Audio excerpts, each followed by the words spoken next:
varios vídeos he expresado mi admiración por las personas que emprenden, bien sea como autónomos o creando una empresa. La riqueza es el acceso a bienes y servicios. Si tú estás perdido sin un vehículo en pleno desierto del Sáhara, da igual que tengas 1.000.000 de euros si no tienes un teléfono para pedir ayuda. Así que esta gente que emprende crea eso, riqueza. Y no digamos cuando crean empleo al expandirse. Pero ¿es esta creación de riqueza un proceso fácil? Ya os lo digo, no. ¿Qué dificultades se encuentran quienes se lanzan a ello? Pues he hablado con Hugo, que se dedica a la asesoría de autónomos y empresas. Ya ha tenido alguna intervención en canales de YouTube bastante más grandes que el mío, utilizando el mote de Lo Pintan. Pues antes de hablar con Hugo sobre las dificultades a las que se enfrentan autónomos y empresas, le he hecho algunas preguntas para ponernos en contexto. Por ejemplo, la diferencia entre autónomo y empresa, cuándo le conviene a un autónomo pasar a ser empresa, etc. Esto es lo que hablamos. Pues como os decía en la introducción, tenemos aquí a Hugo, que es un abogado y asesor de empresas. ¿Cómo estás, Hugo? Bien, bien, con calor como en toda España, pero bien. Si le queréis seguir en Twitter, tenéis ahí el nombre de usuario que usa abajo de la pantalla, Hugo Olverin. Perfecto, Hugo. Pues la primera pregunta que tengo es un poco a modo de presentación y me gustaría que nos contaras un poco qué rama del derecho ejerces, a qué te dedicas en concreto. A ver, rama de derecho concreta no tengo, porque al final yo lo que me dedico es al derecho empresarial, al apoyo a las empresas, a los autónomos, y eso te obliga más que nada a tener conocimientos en diversas áreas, tanto tema laboral, tema financiero, mercantil, administrativo, tributario, concursal, hay muchísimas áreas. Lo que sí es verdad es que mi especialidad o lo que más me gusta a mí en ese aspecto es el derecho tributario, lo que más, digamos, empeño pongo y más casos y cojo de terceras empresas y gente que no son clientes míos es tema tributario y fiscal, que es pelearse con Hacienda, básicamente.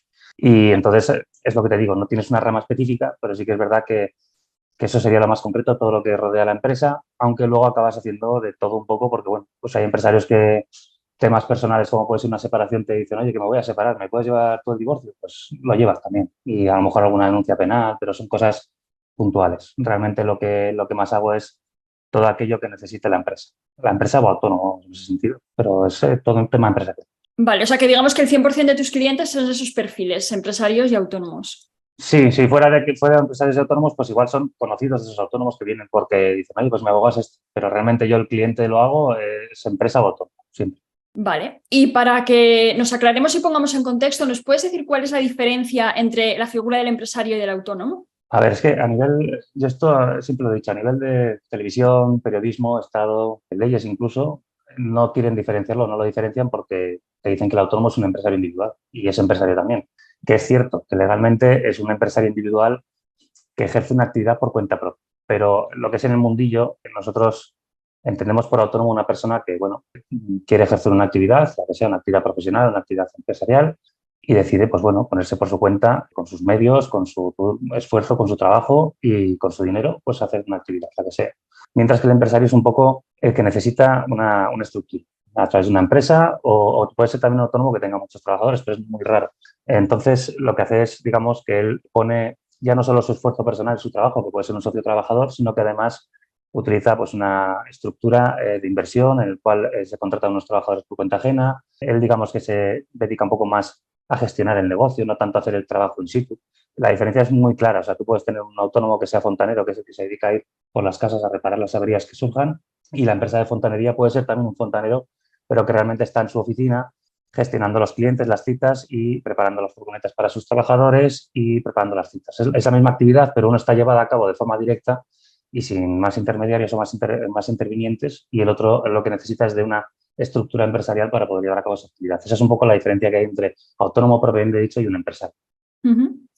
Y en cuanto al tema este de la persona física versus la persona jurídica, que sería la empresa, ¿en qué momento, si es que hay una línea que se puede cortar, en qué momento al autónomo le conviene hacerse empresario y persona jurídica? Esa es la pregunta del millón, que es que siempre, además la hace muchísima gente, ¿eh? Es lo que hay que decir en estos casos, o que lo que la gente tiene que saber es que no hay una respuesta única. Cada autónomo es distinto y cada situación es distinta y a lo mejor pues en algunas ocasiones puede resultar rentable o beneficioso pasar a una persona jurídica y en otras cuestiones no. Entonces, aquí digamos que yo lo que considero es que hay varios factores, en concreto, por reducirlos, 4, que son los que digamos te pueden determinar el tú continuar una actividad como autónomo o empezar una actividad como autónomo o directamente pasar a una persona jurídica. El primero de ellos es el sector de la actividad. La actividad es básicamente muy importante porque hay actividades que tú, aunque las quieras hacer como sociedad, no son rentables. ¿Por qué? o no son rentables o no tienes toda la rentabilidad que tú esperas como haciendo la actividad como una empresa. ¿Por qué? Porque es muy sencillo, porque hay actividades profesionales que se llaman, como puede ser la abogacía, en las cuales las empresas, digamos, tienen un régimen fiscal que no es el mismo para con el resto de empresas y realmente no hay tanta diferencia de los ingresos que tú ibas a declarar a Hacienda, por así decirlo, y de lo que ibas a pagar de impuestos como persona física que como empresa. Entonces, esas empresas suelen interesar cuando realmente las personas se asocian con otras. No, digamos, no hay sociedades limitadas profesionales unipersonales, algunas hay, pero muy pocas. Luego también hay actividades que también, según qué sectores, directamente está desaconsejado, prohibido, ¿no? Como todo en esta vida, tú puedes, pero puedes tener problemas legales, que son sectores donde se consideran las llamadas y tan famosas a veces en la televisión de sociedades instrumentales, en donde realmente son actividades que tú ejerces de forma personal, muy personal, digamos, los beneficios van porque eres tú el que ejerce esa actividad y entonces hay gente que lo quiere hacer a través de una sociedad y Hacienda ahí puede entender que esa sociedad es instrumental, realmente no hay una estructura, no hay unos empleados y te tenía que tocar, por así decirlo, tributar por IRPF y ser persona física. Con lo cual hay actividades que está desaconsejado o casi prohibido, literalmente no, pero está muy desaconsejado legalmente hablando. Luego también hay veces que tú estás obligado a empezar como una empresa.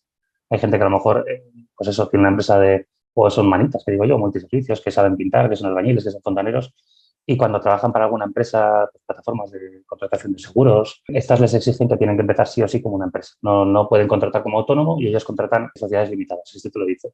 Entonces, en esos casos, sí o sí te ves abocado a empezar como una empresa. Aunque ya te digo, son empresas en las que a veces está el autónomo, trabajador y punto. Luego, el aspecto que sí que es cierto que legalmente es la separación para mí en cuanto al interés primordial es el tema de la responsabilidad. Cuando tú comienzas una actividad y arriesgas un patrimonio, si lo haces como sociedad limitada, vamos a poner el caso más común, de un capital social de 3.000 euros mínimo, pues luego si, oye, surgen vicisitudes, al final te va mal, pues tienes deudas, pues si tú, digamos, ejerces bien y declaras un concurso a tiempo, lo haces bien y demás, la responsabilidad se limita a esos 3.000 euros. No tienes que responder con tu patrimonio personal. En el caso de los autónomos sí que es verdad que, bueno, que en el momento en que empiezan una actividad y luego tienen deudas y demás, salvo una figura que es muy residual y que casi nadie emplea, que es el autónomo de responsabilidad limitada, siempre van a responder con todos sus bienes. Es decir, no están arriesgando solo el patrimonio que han metido en esa actividad, sino también la casa que tenían anterior, oye, pues de sus padres, que la ha heredado, o cualquier tipo de patrimonio que puedan atacar después esas deudas, ¿no? Por esas deudas. Y ya el último aspecto, que es el que más suele interesar a la gente, es el de los beneficios, ¿no? A partir de cuántos ingresos me tengo que pasar de autónomo a sociedad limitada, por así decirlo.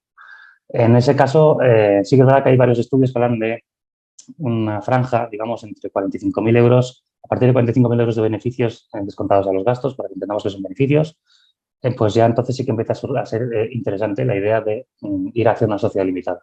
Lo que pasa es que puede haber casos en los cuales a partir del primer euro te interese ser una sociedad limitada. Por ejemplo, a mí yo tengo casos, personas pluriempleadas que tienen su trabajo como funcionario o un trabajo por cuenta ajena bien pagado, pero aparte ejercen una actividad porque es como un hobby que al final les acaba dando dinero por cuenta propia. Entonces, claro, si ya tienes un buen trabajo, que tienes un sueldo en el cual te vas a unos tramos del IRPF muy altos, por encima del 30%, por así hablarlo, y realmente tienes ingresos, esos ingresos van a tributar todos al 30 y pico por ciento o incluso llegar a un 40, un 45, un 47.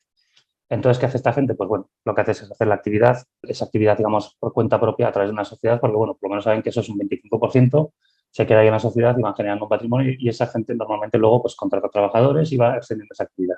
Es una manera, digamos, de que ese dinero lo tienen aparte porque dicen, bueno, esto es de la actividad privada por cuenta propia y lo otro es de mi trabajo por cuenta ajena. Entonces, esos son los 4 aspectos que más o menos son los que determinan para cada caso cuando un autónomo debe pasarse a una sociedad. Vale. Un ejemplo de lo que comentabas de las sociedades instrumentales que a Hacienda no le gustan, ¿podría ser el tema de la inversión? O sea, yo manejo un dinero que tengo en una cartera de inversión, es mío, no manejo el dinero de nadie, pero me hago empresa para tener mejor fiscalidad. ¿Eso podría ser un ejemplo de eso? Sí, a ver, vamos, para que nos entendamos, es cualquier actividad en la cual tú la ejerces de forma personal y ahora encima lo haces, para que me entiendas, la sociedad se crea únicamente y exclusivamente para evitar el pago de impuestos, es decir, reducir el pago de impuestos. Entonces, si tú hablas de una inversión de capital y tú estás invirtiendo tu dinero, además no inviertes el de nadie más, es decir, no hay una actividad económica en la que tú ofreces unos servicios financieros de asesoramiento financiero o de asesoramiento en inversión o de la Hacienda en ese caso seguramente, al 100%, claro. Estoy casi seguro de que vería que esa es una manera de pagar menos impuestos por tus rendimientos de capital, por así decirlo. Claro. Entonces, lo que pasa es que En ese caso, igual por los rendimientos de capital tampoco es tan obvio. Sí que hay algunas actividades, sobre todo en sociedades instrumentales, cuando tú tienes a lo mejor junto con tus actividades derechos de imagen, derechos de autor, esas cuestiones que son ingresos por derechos intelectuales, por así decirlo, de propiedad intelectual, es ahí donde Hacienda dice, a ver, tú estás obteniendo unos ingresos únicamente por tu obra, por tu persona. Entonces, es raro que tú tengas un trabajador, ¿para qué? Si no estás ni cogiendo el teléfono ni Claro. asesorando a nadie, sino simplemente estás cogiendo los ingresos que te tenían que corresponder como persona física y los estás metiendo a la sociedad. ¿Por qué? Porque aquí te tocaría pagar un 45 y aquí estás pagando un 25, ¿no? Pues aquí es donde viene el problema. O sea, a ver, hace unos años era no legal, pero sí que estaba, vamos, cambió la legislación y antes legal, no había ningún problema, no lo perseguían, pero cambió la legislación y es que se pusieron a por ellas, pero vamos, a por todas. Todas las que tenían esas actividades de esos epígrafes que se sabía que iba para eso, automáticamente empezaron una tras otra y no ha quedado, por lo menos a mí, de las que había así cuando yo cogí el despacho, no ha quedado ninguna. Ya.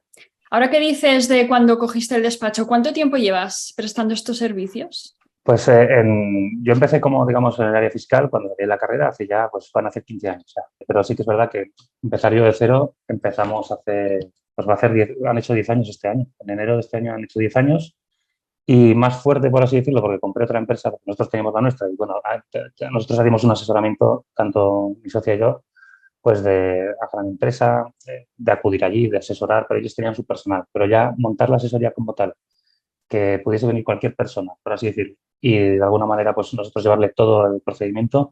Empezamos hace 5 o 6 años, que fue cuando compramos la otra empresa y ahí vino el golpe fuerte de todo, pues ahí saber de todo porque nosotros estamos en una posición cómoda como autónomos, por así decirlo, y lo que decidimos fue empezar a ser empresarios. Antes hablando de la diferencia esa, pues éramos dos autónomos que nos llevamos muy bien y genial y dijimos, pues sociedad y a ser una empresa con sus trabajadoras, acogiendo a las trabajadoras de la empresa, porque tienes la asociación empresarial que respetar eso, y empezando pues con nuevos clientes y nuevas cuestiones y ampliando cada vez más. Eso es lo que... Pero unos 10 años, sí, unos 10 años. El tema de asesoramiento, 10 años. Y en estos años, Hugo, ¿qué tendencias has visto, digamos, para bien o para mal, desde que Hmm. empezaste? Es que ha habido, esto sí que en 10 años, yo te voy a hablar de 10 años porque los primeros 4, digamos que trabaja en un sitio importante para grandes empresas y eso va aparte. Ujú. Entonces, hablando de la figura del emprendedor, por así decirlo, ya sea como empresario o como autónomo, se han visto distintos momentos. En autónomos ha habido unas tendencias, sobre todo ha habido puntos en concreto a lo largo de los años que ha habido como un boom, por así decirlo, un boom de gente que intentaba ser autónoma, que se ponía autónoma, como pasó con, por ejemplo, la ley del emprendedor, creo que se llamaba así.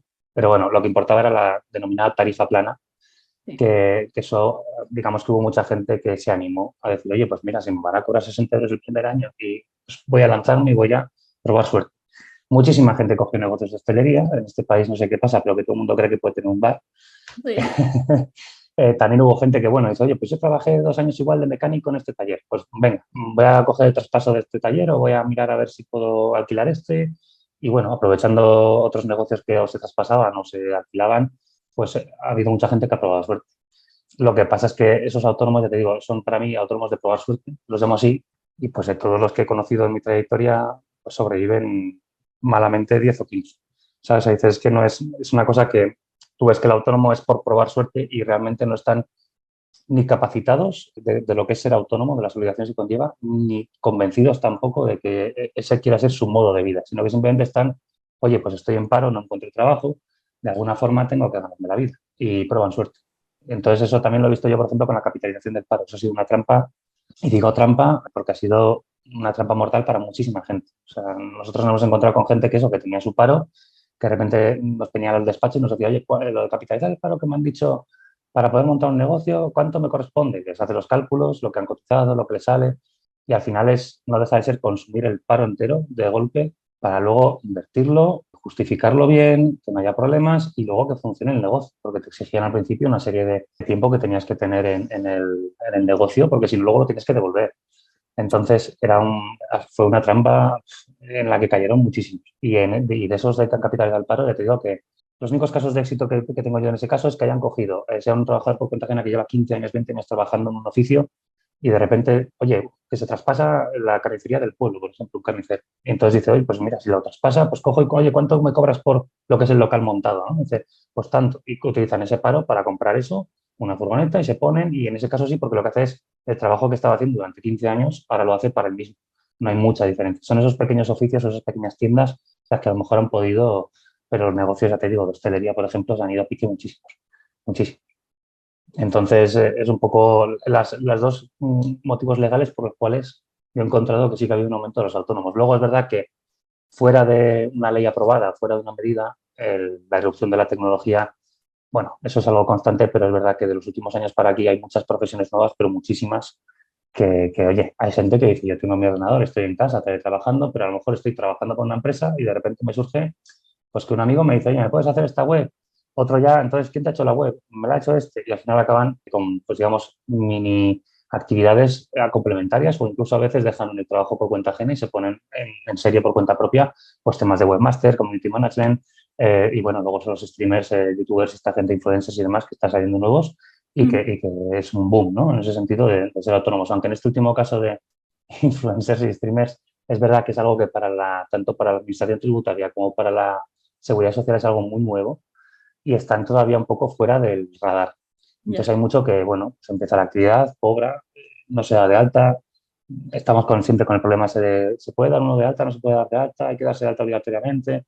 Bueno, pues esas cosas, ¿no? Pero es verdad que Hacienda y la Seguridad Social, de momento, que yo tenga conocimiento, no tienen en su lupa, bajo la lupa, a esa figura, ¿no? A ese streamer y a ese influencer.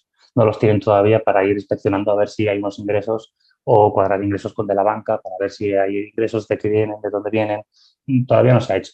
Digamos que hay otros sectores que son más rentables y es donde Hacienda y el Seguro Social dedican el tiempo, ¿no? Pero bueno, y luego sí que es verdad que eso en cuanto a los autónomos, en cuanto a empresas, a ver, es que las empresas como, a mí no me gusta hablar de empresas en general, porque las empresas dependen mucho del tamaño, ¿no? Y de cómo funcionan. Entonces yo es verdad que distingo a las startups, esas son empresas que funcionan aparte, porque es una idea novedosa en la cual se vende a muchos inversores, consigues un capital de inversión, hay un crecimiento exponencial muy rápido, en cuestión de 2 o 3 años te puedes haber incluso trasladado de ese, de convertirte en algo internacional, es muy distinto, ¿no? Entonces, esa tendencia sí que es verdad que ha habido últimamente más startups, pero hubo una época, digamos, hace de 7 años a hace 3, había bastante. Pero en los últimos 3 es verdad que hemos notado una tendencia de que esas startups se empiezan directamente fuera de España. Antes empezaban aquí y luego se iban cuando había un crecimiento y ahora directamente se empiezan fuera. Esa es la realidad.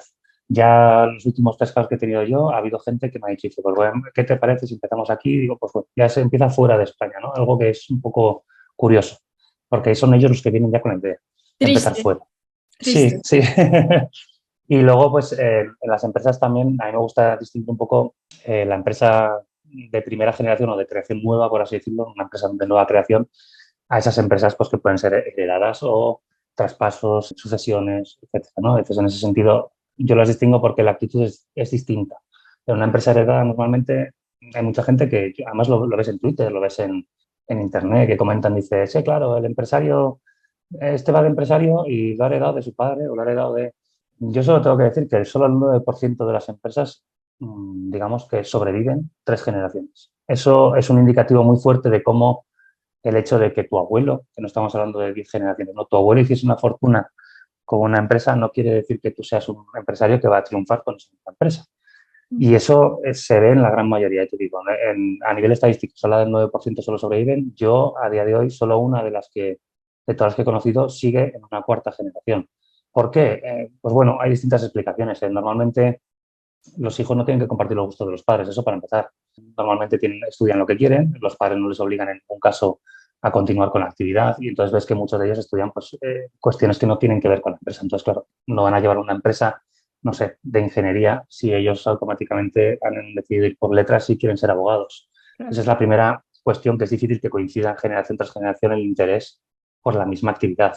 Luego te encuentras también con que la implicación, el grado de implicación, pues normalmente el que empieza la empresa, como yo con nuestra empresa, ¿no? Le tienes mucho cariño, pasas mucho tiempo, porque no es un hijo, vamos a ver, hay diferencias, pero para mí es una creación tuya y quieres que eso prospere, ¿no?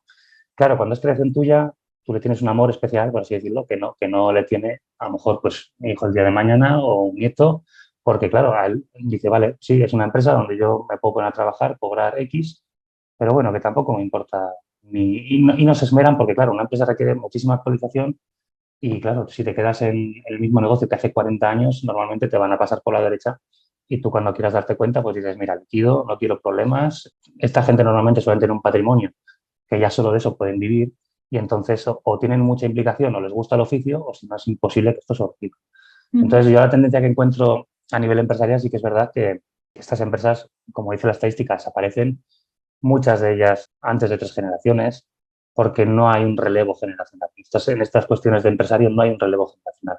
Y por otro lado, esas son las empresas, digamos, heredadas y luego están las empresas de nueva creación. A mí las empresas de nueva creación pasan un poco como con los autónomos. Hay gente que, bueno, pues que prueba suerte, pero claro, en vez de probar suerte de forma, digamos, particular y por cuenta propia, lo que dicen es, oye, pues se juntan dos amigos un día en un bar, que pasa mucho esto. Dicen, pues si a mí se me da bien esto y a ti se te da bien aquello, oye, nos juntamos, montamos una empresa y probamos suerte. Normalmente este emprendimiento es de más de uno cuando es empresarial, ¿no? Cuando es con empresa. Y bueno, te encuentras con mucha empresa de nueva creación que es pues lo mismo, para intentar mirar de salir adelante, para intentar mirar de, oye, pues ya que no tengo trabajo, pues no quedarme quieto, intentar, pues, ya que me han salido un par de clientes a lo mejor para hacer webs, pues vamos a seguir con desarrollo web, igual ponemos una web nosotros y a ver si alguien nos contrata. Es un poco probar suerte. Y yo las empresas de nueva creación, las únicas que veo que triunfen en el sentido de que siguen adelante, se consolidan y demás, son aquellas que tienen o una idea innovadora, que en ese caso obviamente tienen la ventaja de la innovación. O sea, dices sobre el respecto, sobre la competencia, tú tienes un producto que es tuyo, a veces incluso con patentes, con tema de marcas. Entonces, esas empresas normalmente, claro, captan inversión, al final acaban queriendo comprarlas seguramente un capital externo y bueno, es allí donde tiene un éxito que ese empresario acaba teniendo una empresa consolidada. Ujú. Pero salvo las de carácter innovador o, no sé si se me permite la expresión, voy a decirlo de otra manera más suave, o te rompe los cuernos para sacar la empresa adelante, si no va a ser imposible. O sea, hay que romperse los cuernos porque a día de hoy, en la tesitura económica que tenemos y como me imagino que lo haremos más adelante, de las dificultades que tiene una persona que quiera llevar a cabo una actividad, es muy difícil. Es muy difícil porque cuesta y hay veces que pues, oye, querrías desistir muchas veces. Yo me he encontrado con muchos. Nosotros hacemos una labor, a mí me gusta decir, yo no soy psicólogo y no me quiero licenciar como psicólogo, pero muchas veces escuchas a esos empresarios, a esos emprendedores, las frustraciones y los problemas que tienen. Entonces, eres más consciente incluso que a veces que su propio psicólogo, que su propia mujer muchas veces, o marido, en el caso de que sea una mujer, me da igual, de sus problemas. Y escuchas a veces más porque se sinceran contigo más, porque tienen más confianza, porque, bueno, saben que pues igual llegar a casa y mostrar todas sus frustraciones puede provocar un malestar en la familia, ¿no? Entonces dicen, bueno, pues yo se lo suelto a mi asesor, que me escucha. Y ya está. Entonces, es verdad que hay muchos problemas, pero sí que es verdad que ya te digo que la tendencia, yo por hablar de una tendencia, hay momentos puntuales que hemos hablado, y por hablar de una tendencia, yo diría que la tendencia es negativa. Y me explico. Nosotros cuando empezamos en 2013 con nuestra propia empresa, que nos pusimos mi socia y yo, la gente es verdad que cuando venía al despacho venía con una cierta, voy a decir, preparación. Es decir, ellos venían a preguntar cómo emprender una actividad porque, oye, igual estaban trabajando, igual estaban haciendo otras cosas, pero tenían la ilusión o la idea de un proyecto que llevar adelante. Mientras que de los últimos años para aquí, ya te digo que el autónomo ha sido una cosa de voy a probar suerte porque no me queda otra. O sea, hemos pasado a una situación en la que emprendo porque quiero a emprendo por necesidad.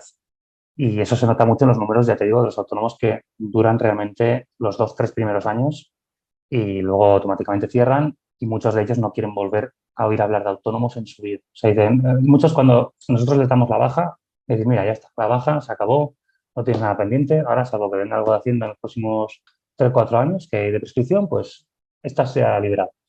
Y te dicen todos lo mismo, dicen, es que me da igual. Y digo, porque le dices, ¿y qué vas a hacer? Cualquier trabajo, me da igual, cualquier trabajo, no quiero saber nada de autónomos, quiero hacer mis 8 horas, irme a casa y desconectar. O sea, es un hartazgo que llegan en 2, 3 años que dices, claro, esas personas que lo intentan, rara vez creo que lo vuelvan a intentar, como sí sucede en otros países que te puedes estampar 2 y 3 veces y la gente sigue intentándolo, ¿no? Aquí no, aquí es pruebo una vez y no sé si es por también el miedo al fracaso o que se entienda como un fracaso el que algo no funcione, pero entre el hartazgo, el fracaso y las dificultades al final acaban existiendo por completo.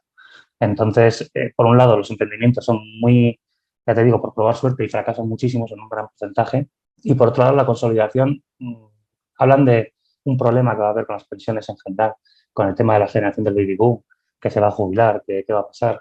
En mi campo, el problema es que la gran mayoría de las empresas consolidadas, los empresarios son de 55 para arriba. Entonces, ya no es quién va a pagar las pensiones. Es decir, ¿quién va a mantener el tejido empresarial cuando esas personas se jubilen y digan, mira, yo no tengo lo que hablábamos, ¿no? No tengo relevo generacional, mi hijo está colocado en Madrid, mi otra hija está en Irlanda, el otro está en Alemania, no quiere ninguno hacerse cargo de la empresa, pues yo cierro la empresa, pago indemnizaciones y se acabó.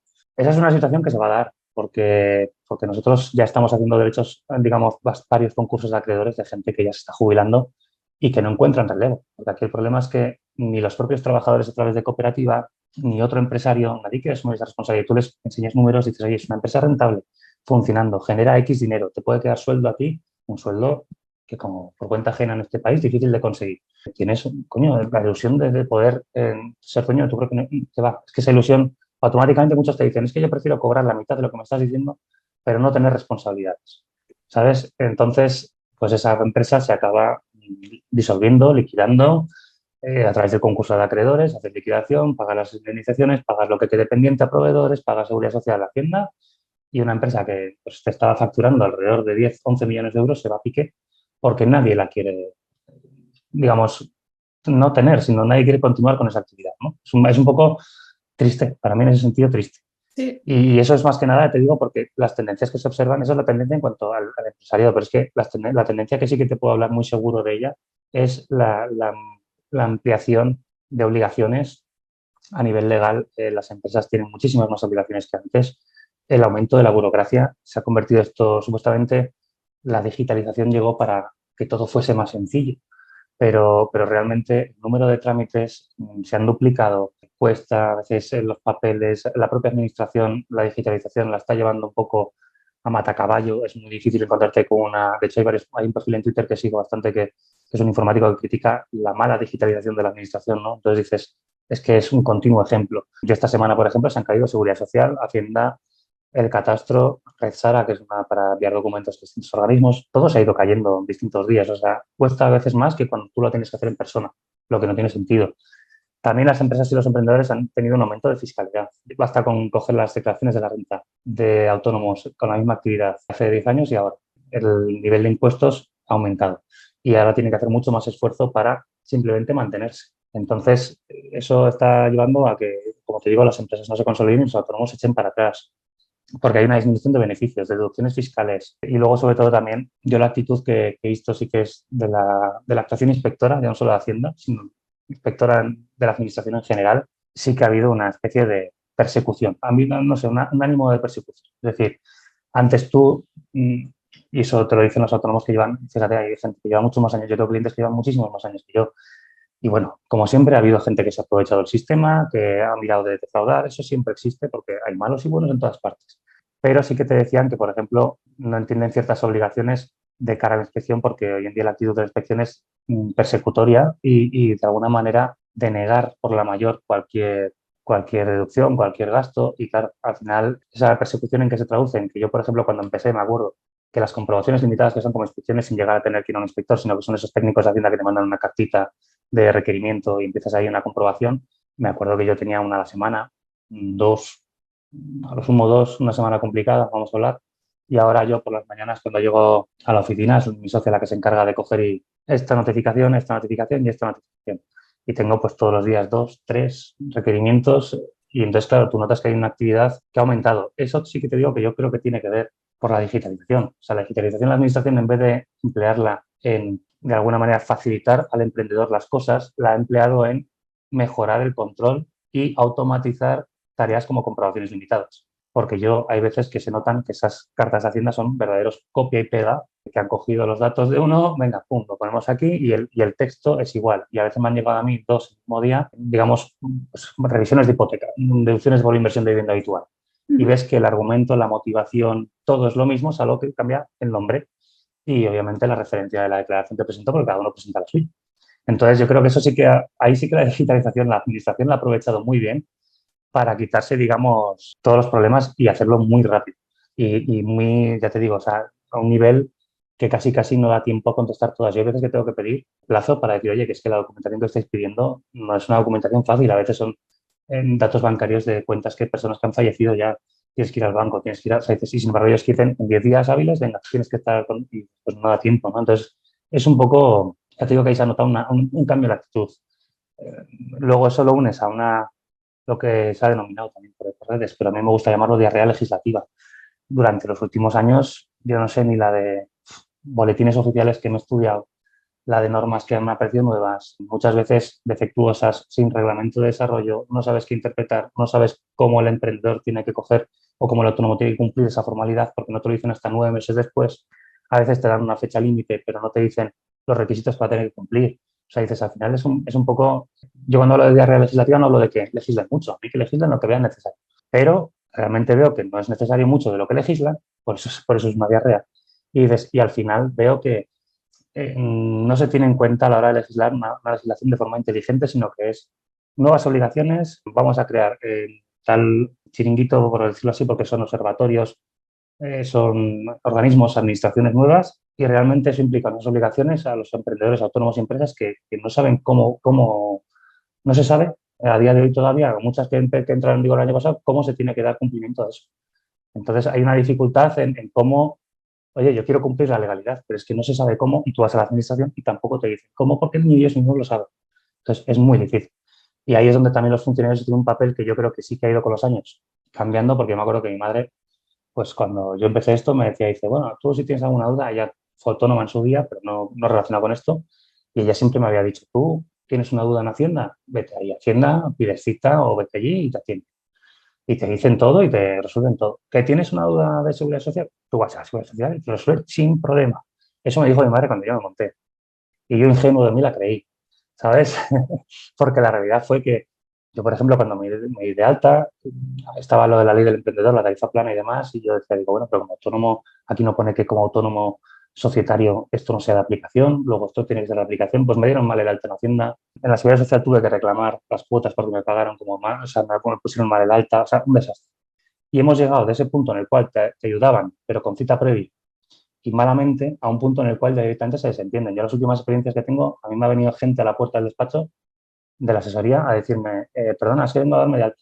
Y yo decirle, digo, claro, normalmente yo tengo una labor previa de asesoramiento, conoces a la persona, pero directamente una alta, digo, vale, pues pasa por con mi compañera tal. Y dices, oye, ¿por qué quería el alta? No, porque ha ido a Hacienda y ha ido a la Seguridad Social y le han dicho que vayan a estudiar una asesoría. O sea, directamente ya tienes que ir a una asesoría, tienes que ir a un profesional porque ellos automáticamente se lavan las manos.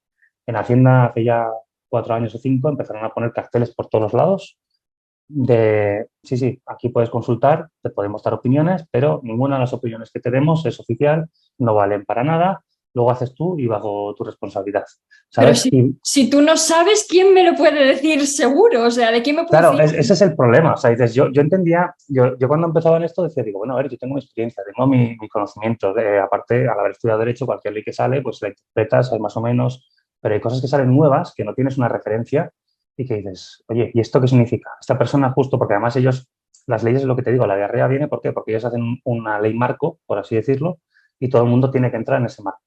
Y eso es mentira. Porque si tú haces un marco así, va a haber un autónomo que está aquí fuera y una empresa que esté aquí y no tengan que corresponder con ese marco. Entonces, claro, la duda viene cuando tú tienes de cliente ese autónomo y dices, ¿lo puedo encajar aquí? Espera un momento. Claro, es que esto dice esto, empiezas a interpretar y dices, bueno, yo aquí no saco nada en claro. Creo que la interpretación es esta.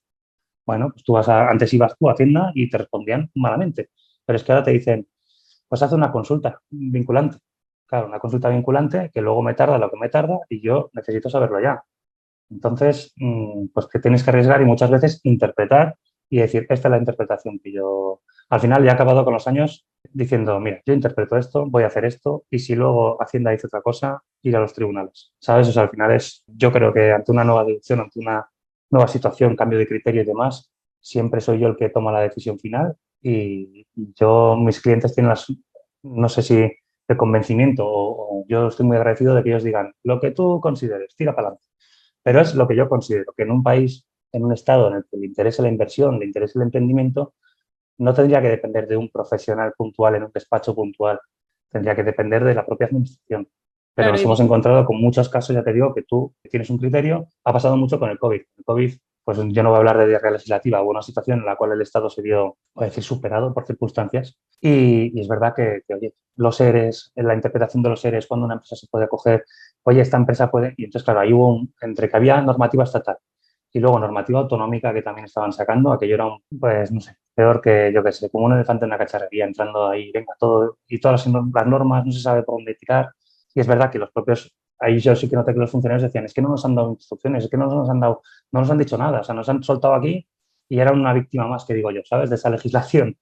Pero claro, pues en esos casos sí que tuve que hacer muchísima interpretación, tanto para saber si podían, pero no para cosas puntuales de mascarillas, no, para saber si, por ejemplo, a día 15, con el confinamiento y demás, cuando se decretó el confinamiento, me acuerdo que el confinamiento era para el lunes, pues la norma salió en BOE el día anterior a las 9 y pico de la noche, 10 de la noche.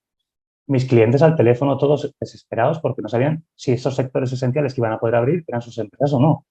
Sale la norma, te empiezan a hablar sin CNAs concretos, te hablan de algunos CNAs, pero hay otras que dices, esto tiene que ser esencial. Y claro, tú interpretando a las 10:30 de la noche, llamando a clientes a las 11, oye, mira, mañana abre porque sí, porque tú eres esencial, te digo yo que no vas a tener problema y si me ponen algún problema, si me multan, digo que no vas a tener, y lo que te digo al final dices, es mi interpretación, mañana podéis hacer esto, si hay cualquier problema ya iremos a los tribunales, pero quien se la juega soy yo, en un Claro, aspecto que dices, no tendría que estar jugando, que yo solo tendría que coger y decir, la administración dice esto y yo le digo al cliente, hay que hacer esto. claro. Y no tendría que andar haciendo estos cábalas que me ha tocado con el COVID, que te digo que ha sido han sido 2 años bueno, que ha habido, de hecho ha habido muchas asesorías, en estos 2 años ha habido muchas asesorías que han tenido a gente de baja por depresión, por ansiedad, asesorías se han cerrado, yo he visto varias que se han cerrado. ¿Por qué? Porque claro, esto más nos ha pillado a mi socia y a mí, que somos relativamente, ya no soy un jovenzuelo, ¿no? Y dices, pero no tengo 55 o 60 años. A la gente que tenía 55 o 60 toda esta digitalización de golpe, tener que hacer trámites por internet, ha dicho, mira, yo aquí cierro y si ya tengo para jubilarme, me jubilo, me prejubilo, pierdo lo que sea. Y ha habido gente que ha cerrado o que ha traspasado el negocio directamente y ha dicho, mira, vendo porque yo es que veo que esto se me escapa de las manos. O sea, hay gente que directamente se le ha escapado porque ha sido un boom en el tema de digitalización y en el tema de procedimientos y de normativa, que o estabas muy bien preparado o si no, te explotaba en la cara. Y claro, clientes insatisfechos, clientes descontentos. A nosotros nos han venido de rebote muchísimo en la época del COVID. O sea, a mí me ha venido súper bien, ¿sabes? Dices, egoístamente hablando, me ha venido súper bien. Pero es verdad que no es de justicia que en un estado avanzado pasen estas cosas. O sea, ni con COVID ni sin COVID. O sea, dices, hay que tener una cierta, pues, no sé, lucidez, vamos a hablar, porque no hace falta ni inteligencia, lucidez para ver que tú no puedes andar cambiando las normas de la noche a la mañana sin saber exactamente el qué, a últimas horas, cuando hay no gente que a lo mejor dices, hay la gente que le haya molestado, que no podía salir a la calle a pasear al perro con mi mujer, tenía que ir uno de los dos. Bueno, es una molestia, pero personal. Pero es que había gente que no sabía si el día siguiente iba a poder abrir su fábrica para continuar fabricando, para continuar produciendo, para continuar su sustento familiar. Los trabajadores no sabían si iba a tener que tenerlos en ERTE, si no, si cómo iba. O sea, ha sido un caos. Y de hecho hay mucho agotamiento. Todavía a día de hoy hay mucho agotamiento a nivel empresarial, a nivel de asesorías, de todo lo que hemos pasado, porque ahora estamos con los fondos europeos, que también están viniendo y están viniendo muchas cosas, y el kit digital, y las subvenciones. Bueno, esto es un... Lo que comentas de la relación con Hacienda, hace unos meses entrevisté a Ignacio Ruiz Jarabo, que fue un señor que fue director de la agencia tributaria en uno de los Sí, gobiernos sí. de Aznar, y vamos, contaba exactamente lo que tú estás contando, de sacamos una norma que no se sabe bien cómo interpretar, los propios técnicos de Hacienda tienen que consultar manuales porque no están seguros, y meses después se determina que esta es la interpretación correcta, pero meses después, y hasta ese momento los asesores, pues, haciendo lo que mejor. Sí, al final es eso. O sea, yo lo que noto con Hacienda es que sacar una norma, al final, pues mira, yo ya casi es que paso del criterio administrativo, es decir, me da igual lo que digan administrativamente, porque al final ellos tienen sus criterios y demás, pero yo ya me voy al tema judicial. Me pongo a mirar jurisprudencia sobre ciertas cuestiones que toca esa normativa y digo, bueno, aquí yo creo que y me ha pasado, ojo, me ha pasado muchas veces que yo he empezado a aplicar una interpretación que he dicho, yo interpreto esto, hay que hacer esto, y bueno, tener requerimientos, tener liquidaciones provisionales de clientes, que Hacienda decía que no, que el Tribunal Económico Administrativo Central había dicho que no, y yo decir que sí, y al final en tribunales llegar al Tribunal Supremo y decir que sí, y decir, pues tengo la razón, a todos los que lo habías dicho como lo he dicho yo están bien, y no tengo que andar haciendo complementarias rectificativas. O sea, dices que es que al final es un poco eso, ¿no? Ha pasado, por ejemplo, con cómo tributan el tema, hace poco ha pasado con el tema de la extinción de condominio. A la hora de tributar la extinción de condominio, había un criterio, ahora hay otro. Al final el tribunal dice una cosa. Esto es al final estamos en un continuo que tú no puedes nunca, casi nunca decir, esto es así 100% seguro, porque hay Ya. 4 cosas que son así, pero el resto te vienen cambios que a veces no es ni del ámbito nacional. Te lleva una doctrina de la Unión Europea y dices, de repente esto que en el IVA era así siempre, ahora no, entonces hay que cambiarlo todo. Entonces es un poco actualizarse, que pasa en todas las profesiones, pero aquí es a causa del boletín Claro, oficial, que es como nuestro libro de cabecera. Pero claro. bueno, Y Hugo, ¿cuáles son las consultas más comunes que recibís en la asesoría? las más comunes, a ver, depende del cliente, pero lo más común que tenemos a nivel de autónomos. A nivel de autónomos preguntan cosas muy sencillas, pero que deberían ser sencillas, pero que el Estado las complica. Ellos te dicen, pues si este gasto es deducible, por ejemplo, porque dice, oye, pues me quiero comprar esto o quiero invertir en esto, pero esto me lo puedo desgravar ante Hacienda o no me lo puedo desgravar. Ya si se lo puedes grabar, la siguiente pregunta es, ¿y cómo tengo que pedir la factura? ¿Y qué tiene que tener la factura? ¿O qué requisitos tiene que...? Porque ellos entienden de lo que tienen que entender y no tienen que entender de todo lo que pretende el Estado que tengan que entender, porque es que es horroroso, es imposible. Yo digo que a día de hoy es imposible, ni siendo un genio, saberte todas las obligaciones que tienes en tu negocio. Entonces, dependes de terceras personas, lo cual encarece tu propio servicio. Pero bueno, entonces ellos te hacen ese tipo de preguntas. Luego, a lo mejor, algún optimista porque ha oído en la tele, en el desayuno, el programa a las 9, que habían sacado subvenciones. Cual te dicen, oye, ¿hay alguna subvención que he oído en la tele que...?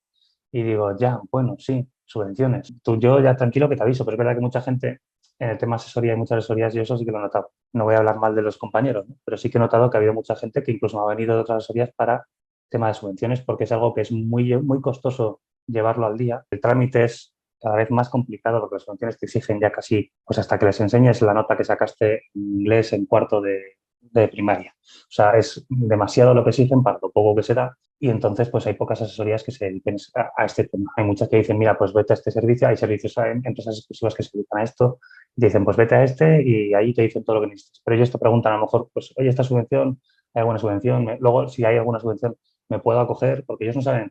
Tú le das los requisitos, yo preparo resúmenes, se los mando muy escuetos. O sea, estamos hablando de que unas bases reguladoras de 30 páginas y una convocatoria de 12-15 se las mando en 2 páginas, a 2 columnas, como una revistita. Aún así, muchos ni se la leen, que es lo que digo yo, y dicen, ¿yo puedo o no puedo? Directamente, ¿no? Y dice, hombre, si no te la habría mandado, yo te la mando porque puedes. Y dice, ¿y qué tengo que hacer?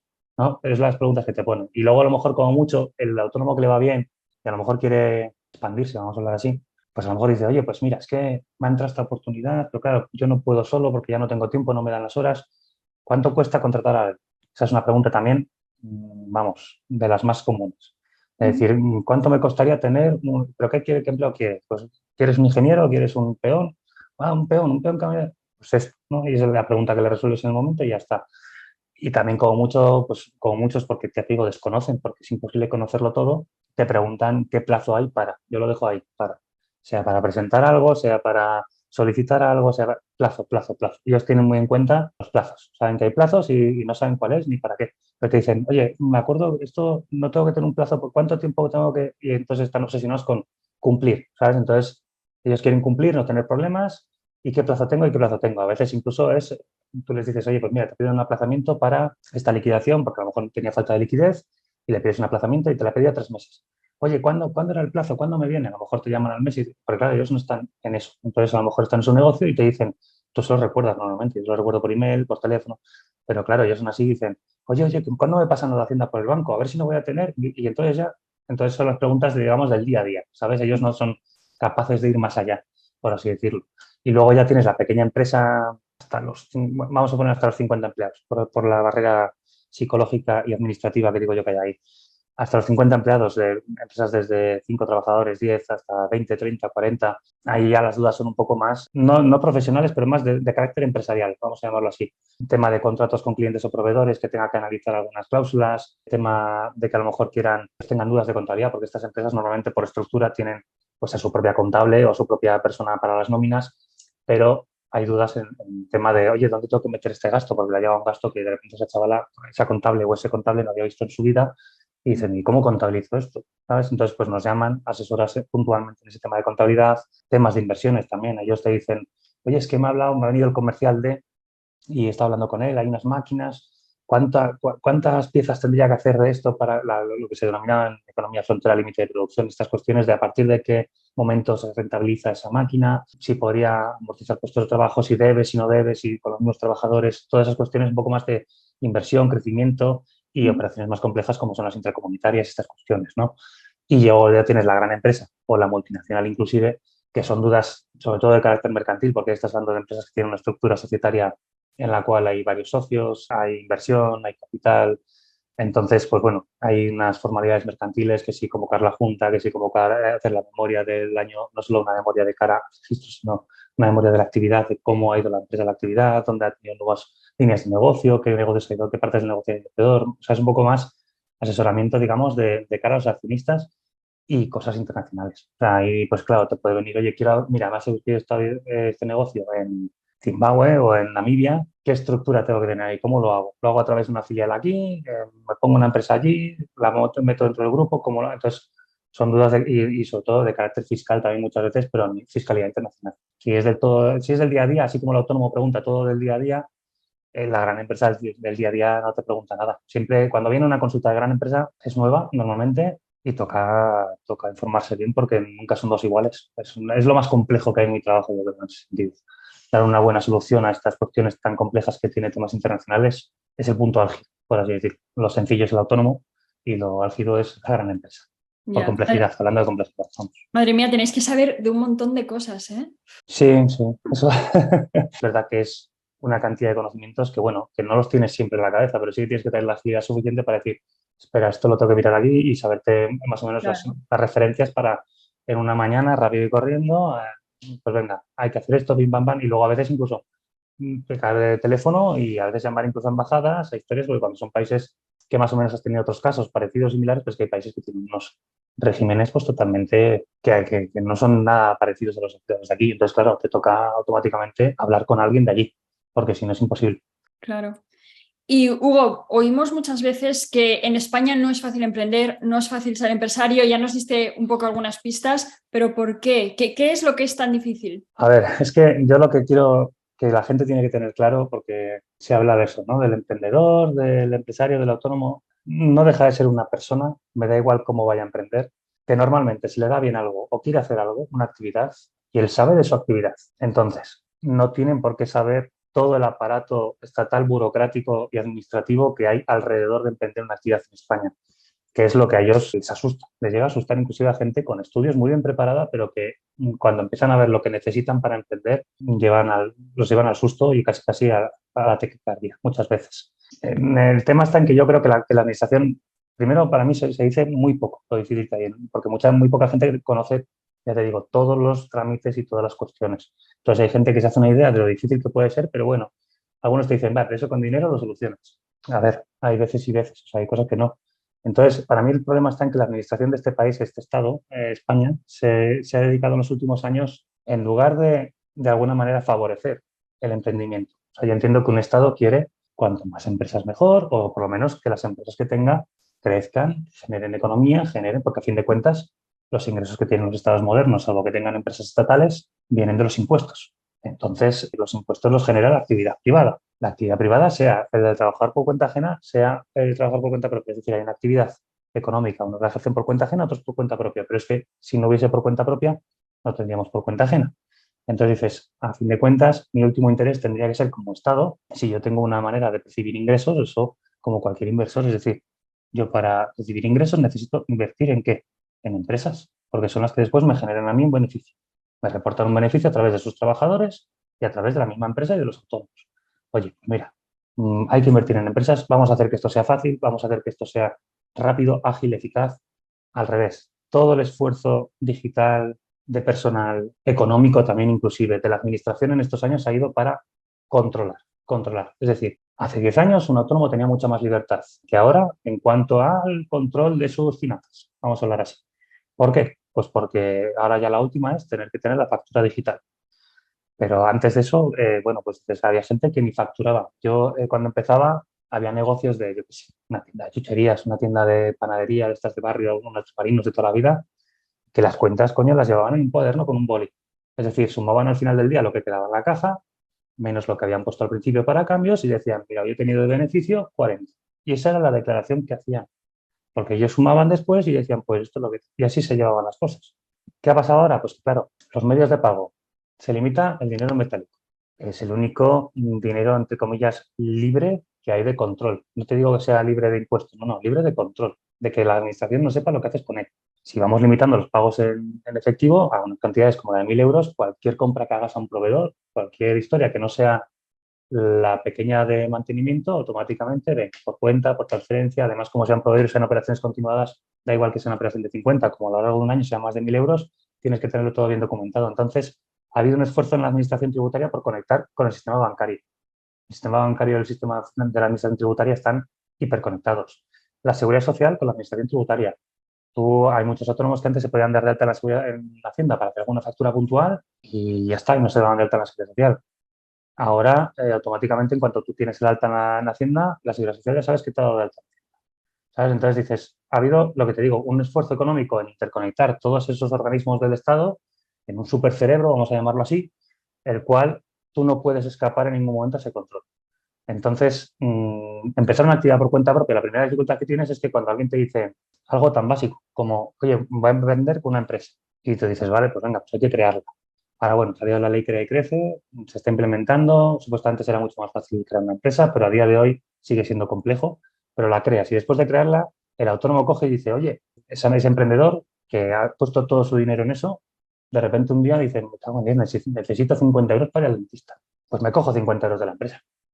No tengo otro, pues cuenta de la empresa, cojo 50 euros, me voy al dentista y luego ya los pongo. Ese movimiento, solo ese movimiento, ya requiere una justificación, tienes que, si Hacienda el día de mañana dice, estos 50 euros porque han ido a una operación, o sea, dices, todo se ha convertido en no vas a hacer ningún movimiento sin que nos enteremos y sin que tengamos conocimiento de ello. Entonces, están mucho más atados. Yo te digo que cuando yo empezaba, empresarios, pues cara dura, que los hay, ahora cada vez menos porque, claro, yo ya no conozco a gente que se atreva, porque el que se atreve acaba escarmentado, pero metían como gasto deducible la comunión de la hija, el banquete de la boda y el traje de boda inclusive. O sea, hubo una época que yo reconozco que la administración dejó de ingresar mucho dinero porque había mucho gasto deducible que no lo era. Pero hemos pasado como un péndulo, ¿no? Hemos pasado de un lado en el cual había permisividad y se comentaba, yo me acuerdo que hablando con mi padre me decía, no, yo he sido trabajar por cuenta ajena y siempre se comentaba entre los trabajadores por cuenta ajena que a nosotros nos tenían enganchados, porque Hacienda sabía lo que cobrábamos, porque nos lo ingresaban por banco, porque tal, y como mucho teníamos un poco de sobre en B, que es lo que iba aparte y no se veía. Dice, pero el autónomo, vamos, hombre, eso era un cachondeo. Dice que si no hacía facturas, que si se desgrababa, siempre se tenía el autónomo diciendo, guau, este tío. Y claro, y los autónomos encima muchos presumían de ellos, estos jetas, de decir, yo me deduzco lo que, me compro el coche, también va, me lo deduzco, también la gasolina del hijo, era un poco así el descontrol, ¿no? Y hemos pasado de ese lado del péndulo al otro lado completamente contrario, en el cual tú haces una idea de que, no sé cómo decirte, para tú deducirte un gasto hoy en día, el vehículo, salvo que seas, claro, si eres taxista, transportista, es decir, cosas obvias de que tú lo utilizas para la empresa, si una empresa que dices, oye, yo también tengo un vehículo porque tengo que ir a donde los clientes, tengo que ir a enseñar pisos, tengo que ir a hacer alguna historia de... Entonces dices, bueno, pues tienes un vehículo para esas cuestiones. Si tú quieres deducirte el 100%, hoy en día te exigen, incluso para cuando son para empleados, te exigen que tú tengas coche rotulado. Que dices, oye, pues es que a lo mejor no tengo que tener rotulado porque si me dedico, yo qué sé, a la fontanería y es un coche de un empleado, una furgoneta, pues no se la rotulo. ¿Para qué? ¿Sabes? Dices, ya esa publicidad ya no funciona, pues no me resulta o no quieren simplemente. Pero tienes que rotularlo, tienes que justificar cada desplazamiento. Y sobre todo, la teoría que ha cogido la Administración Tributaria en los últimos años de que todo gasto tiene que haber conllevado un ingreso. Que esto también no lo cumple casi ningún gasto. Es decir, yo en mi oficina tengo un ejemplo muy claro, yo gasto folios porque imprimo. A mí esa impresión, esos folios no me han dado ningún ingreso, digamos, por haber impreso esos folios. Entonces, llegan a exigir ese tipo de cuadrícula, de vamos a tener que, de alguna manera, todo tiene que estar afectado a la actividad al 100% y tiene que estar relacionado con un ingreso. Ya los tribunales les están parando los pies en algunas cosas que dicen, oye, las cenas de representación o las comidas de representación, que tienen muchos distribuidores de bebidas con el representante de Coca-Cola, el representante de la cerveza de Amau, pues esas comidas tú las tienes porque ahí firmas el negocio, te hacen un rappel, te hacen un descuento, consigues unas condiciones y muchas veces son comidas que das pues porque esos distribuidores tienen que de alguna manera, es una tradición aquí en España hacer los negocios en los bares. Pues bueno, esos gastos ahora empiezan los tribunales a decir, oye señores, que vale, que no obtiene ningún ingreso, pero es que ese gasto es necesario para luego hacer el contacto, para luego, es decir, la postura de la gente tributaria ha sido tan radical que automáticamente te obliga a, digamos, tener que justificar todo, más que si tuvieses una pareja súper celosa y súper, no sé. Entonces, tienes que estar todos los días diciendo dónde estás y todo, ¿no? A veces incluso para deducir los vehículos, para que te hagas una idea, exigen el GPS. un localizador GPS que tienen ya muchos clientes que tienen geolocalizados a sus empleados para saber cada destino, cada desplazamiento y cada gasto de gasolina, porque si no, no es deducible. A veces las inspecciones se convierten en meses y meses de papeles y papeles, porque yo he llegado a imprimir, no sé si eran 1.300 folios, pero vamos, con una letra mínima, porque dice, te vas a comer la letra mínima, de geolocalizaciones, para decir, no, no, toma, por esto son deducibles y yo no te voy a desarrollar nada, tú vas y lo ves aquí. ¿Qué pasa? Que al inspector le da igual porque tiene al departamento informático ahora, que son unos cracks en la Hacienda, que le ponen todo en un Excel y como él quiere, ¿sabes? Entonces dicen, tú tranquilo, lo paso al departamento de informática y dentro de un mes, dos, cuando lo tengan, lo tengo todo aquí y lo miro y lo filtro y lo... Entonces, es una batalla perdida, pero a mí me gusta, en ese sentido, pues dentro de lo que puedo, dificultarles el tema, ¿no? Y sí que es verdad que ya te digo que el autónomo cuando quiere emprender aquí, la actitud de la administración es esa, la de controlar. Yo creo que han pasado un control excesivo. Tú imagínate que, no sé, te pongo un ejemplo de ese camarero o cocinero que ha estado 10 años en cocina, también ha estado 5 años de sommelier y 5 años de camarero, porque ha ido ascendiendo un restaurante y llega un momento en que, oye, pues dice, estoy trabajando en este restaurante, estoy muy bien, pero me quiero ir a mi ciudad o porque está afuera o quiero volver o quiero encontrar pareja a otro lado y me voy a ir allí y me voy a montar un bar con tapas. No me voy a complicar que yo tampoco quiero aquí ser el nuevo chicote, ¿no? Directamente vamos a hacer una cosita sencilla. Claro, ¿él de qué sabe? Sabe gestionar los pedidos a los proveedores, sabe quién vende un pescado, quién vende una buena carne, los precios que pueden dar en el tema de Coca-Cola, esas cuestiones que dices que tiene que saber para la gestión de su negocio, del propio negocio, del funcionamiento del bar, para lo que funciona un bar. Punto. O sea, yo sé cómo funciona el bar, desde el principio a fin, además. Esto ya sería algo que tendría que triunfar sí o sí. Pero claro, tú le dices, vale, pues vamos a darte alta en la Seguridad Social, vamos a darte alta en Hacienda. Y a lo mejor si se le ocurre ir por su cuenta, pues irá a la Seguridad Social y le dirá, vete a un profesional o hazlo tú. El formulario es este. Se encuentra con un formulario, tanto en Hacienda como en la Seguridad Social, que dices, ¿qué tengo que poner? ¿Sabes? Y dices, si es que me pone mutua, colaboradora, pues yo quiero estar con, no sé, qué mutuas hay. Y a mirar, o sea, ya te digo que es muy tedioso, no tiene por qué saber ni qué mutuas hay, ni qué código tiene cada una. Y en Hacienda, por ejemplo, pues se va a encontrar con que hay un apartado que es IVA y dice, sí, sí, yo me tengo que dar alta en el IVA, que esto, y dices, mira si el papel y dicen, esto lo tengo que hacer, tengo que darme alta en el IVA. Pero te encuentras con que, ¿qué régimen de IVA? ¿De cargo de equivalencia? ¿Eso qué es? ¿Estimación directa normal o estimación directa simplificada? Y dices, voy a mirar en internet. Y al final acaban viniendo algunos que lo intentan hacer por su cuenta como ahogados diciendo, es que no sé qué tengo que poner. No es sencillo. Y luego los funcionarios no te lo explican bien, porque tú vas y no te van a decir exactamente, pues te convendría esto. No, te dicen, vete a esto, que es lo más seguro, y ya está. Y a lo mejor le convendría en una tienda, en un comercio de proveedor de ropa, que no hace ningún tipo de cambio en lo que es en la ropa, que simplemente se dedica a compra y venta, pues sale mucho más ventajoso estar en recargo de equivalencia, que pagan un recargo de IVA y no tienen que andar pagando y haciendo factura de IVA y todo esto, que andar con el IVA en estimación directa simplificada. Entonces, ese asesoramiento no te lo dan. Luego dices, bueno, pues ya me he dado de alta, ya estoy, ¿no? Muchas veces te dicen, bueno, ya me has dado de alta en la Seguridad Social, ya me has dado de alta en la Hacienda, ya estoy. Digo, a ver, primero tienes que cumplir los requisitos para llevar un establecimiento de hostelería. Requisitos a nivel nacional, el ejemplo más tonto y burdo, el carnet de manipulador de alimentos. ¿Tienes el carnet de manipulador? Ah, bueno, sí, sí, de cuando trabajaba. Bueno, pues eso ya está, ya tenemos eso. Pero ahora los requisitos sanitarios. ¿Sabes qué tapas vas a dar? Tortillas, pinchos, y bueno, pues que si un pincho de pez de pues unos boquerones, que si un poco de carne un día, que si un poco unos choricillos, tal.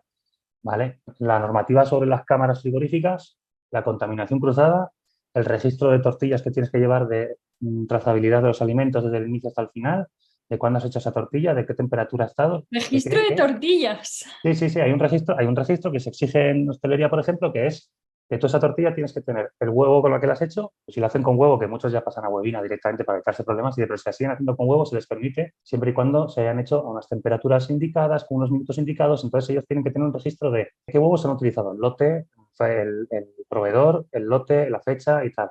¿A qué temperatura se han conservado esos huevos hasta que se han utilizado durante cuánto tiempo?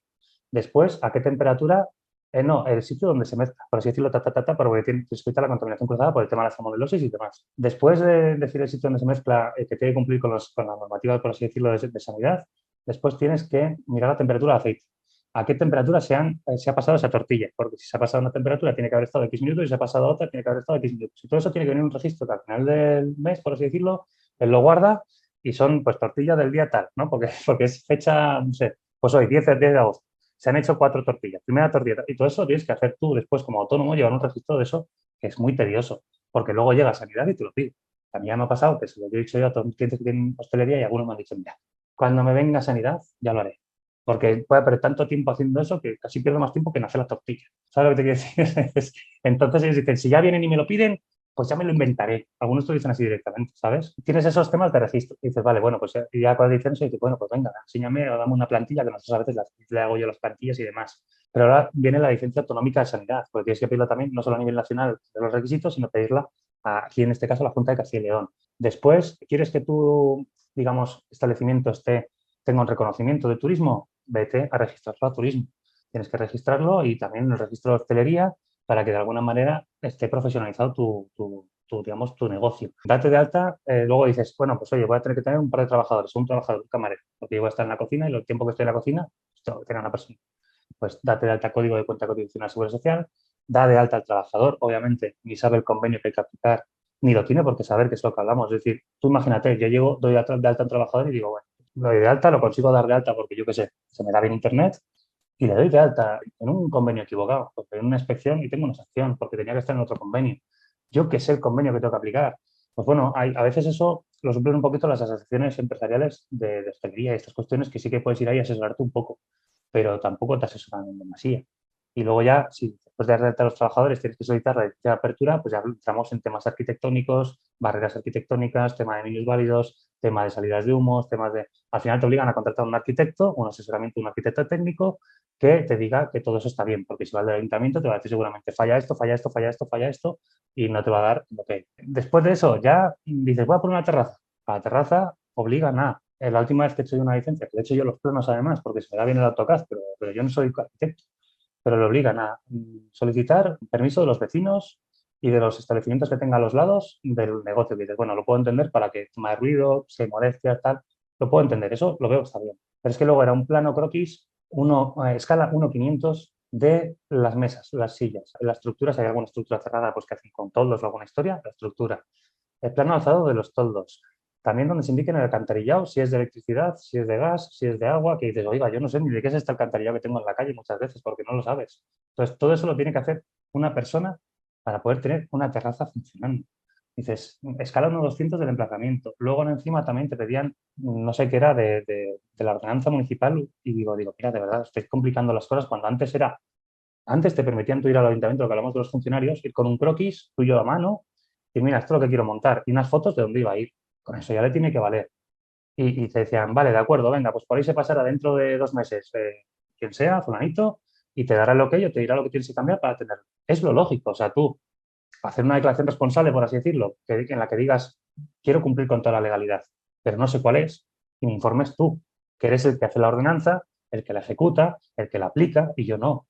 Entonces, es un poco, pues te digo que es fastidioso. Y si ya consigue hacer todo eso, o sea, dices, ya te encuentras con especialidades en plan de la firma de contratos con proveedores, plazo de pago, si tiene que cumplir X, con los estancos, por ejemplo. Aquí hay una cosa con los estancos que no sé si hay en otras ciudades, pero aquí no se permite que tú puedas firmar, tienes una máquina tabacalera y dices, quiero dar tabaco en mi bar.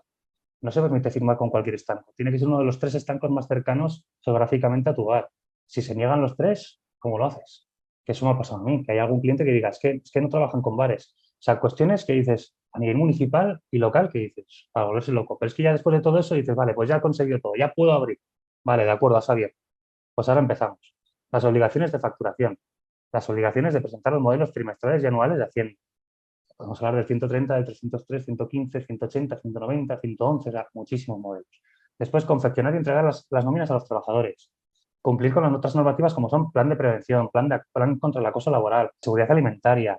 Luego, encima, si se le ocurre poner hilo musical o televisión, hazte con las asociaciones de derechos de autor como las GAE. Es que una vez abierto, sigue habiendo un continuo obligación, obligación, obligación, obligación, cumplimiento, cumplimiento, cumplimiento, que al final, en muchos casos, ya te digo que o lo derivan todo a una empresa como la nuestra, o ellos no pueden hacer su trabajo, que es lo que querían hacer. Él quería hacer sus tortillas, hacer sus pinchos, poner sus cañas y hacer su trabajo, que es el de bar.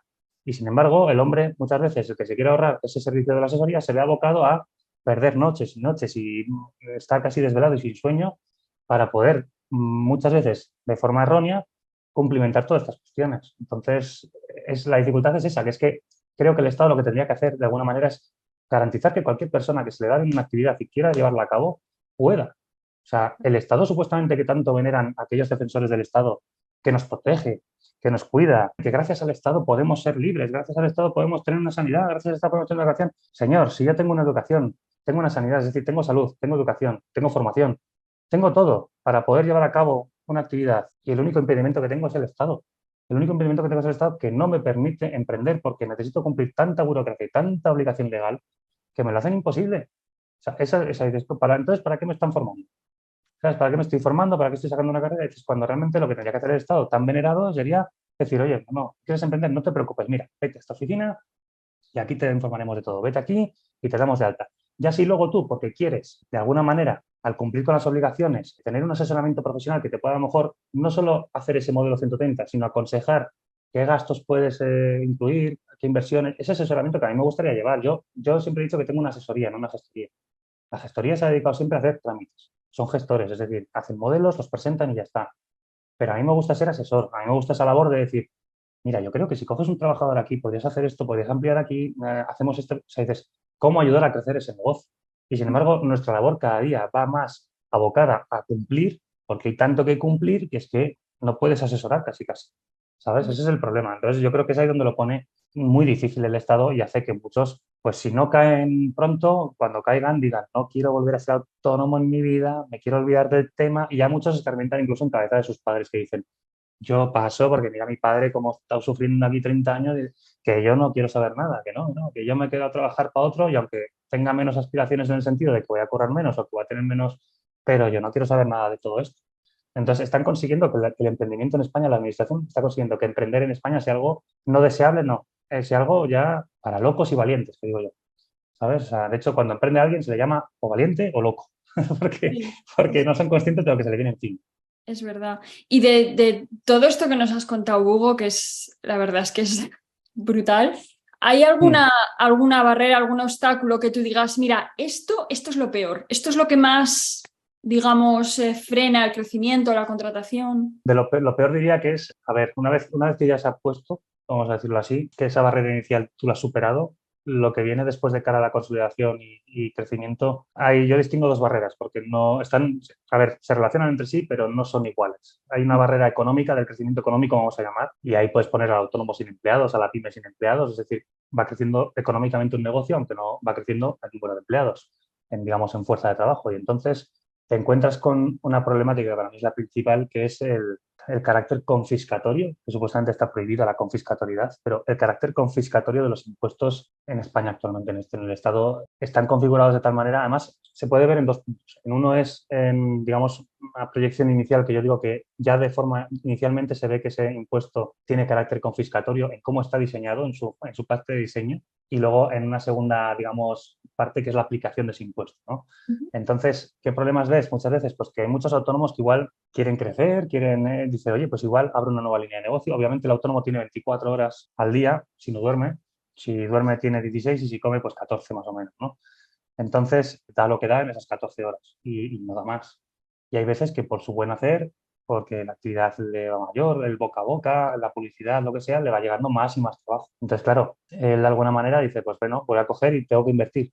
¿Cómo invierto hoy en día? Ya te digo, una manera es contratando, u otra es invirtiendo en maquinaria, instalaciones, inversiones de capital. Y dices, pues de alguna manera todo eso se frena porque los impuestos aquí en este país están diseñados de tal manera que cuando acaba el ejercicio fiscal, que en el caso de las sociedades la gran mayoría acaba el 31 de diciembre y en el caso de los autónomos siempre el 31 de diciembre, pues de lo que tú has ganado supuestamente te vamos a quitar.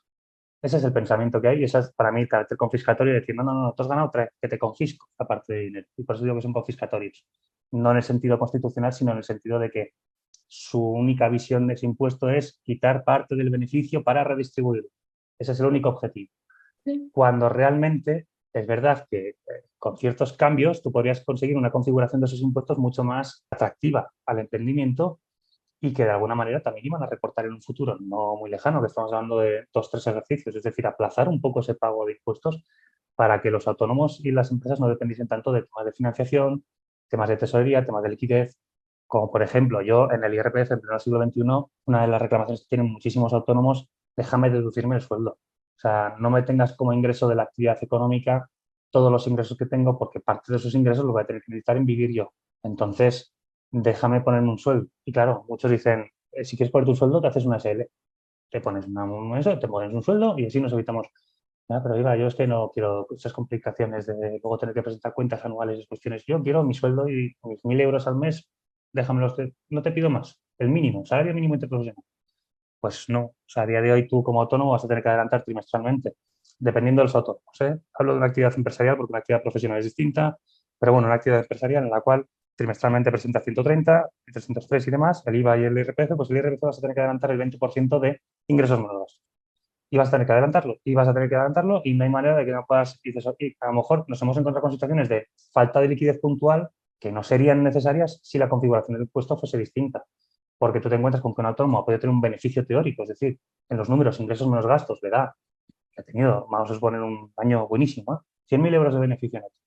Pues venga, vas a pagar el IRPF por el tramo que sea, por esos 100.000 euros.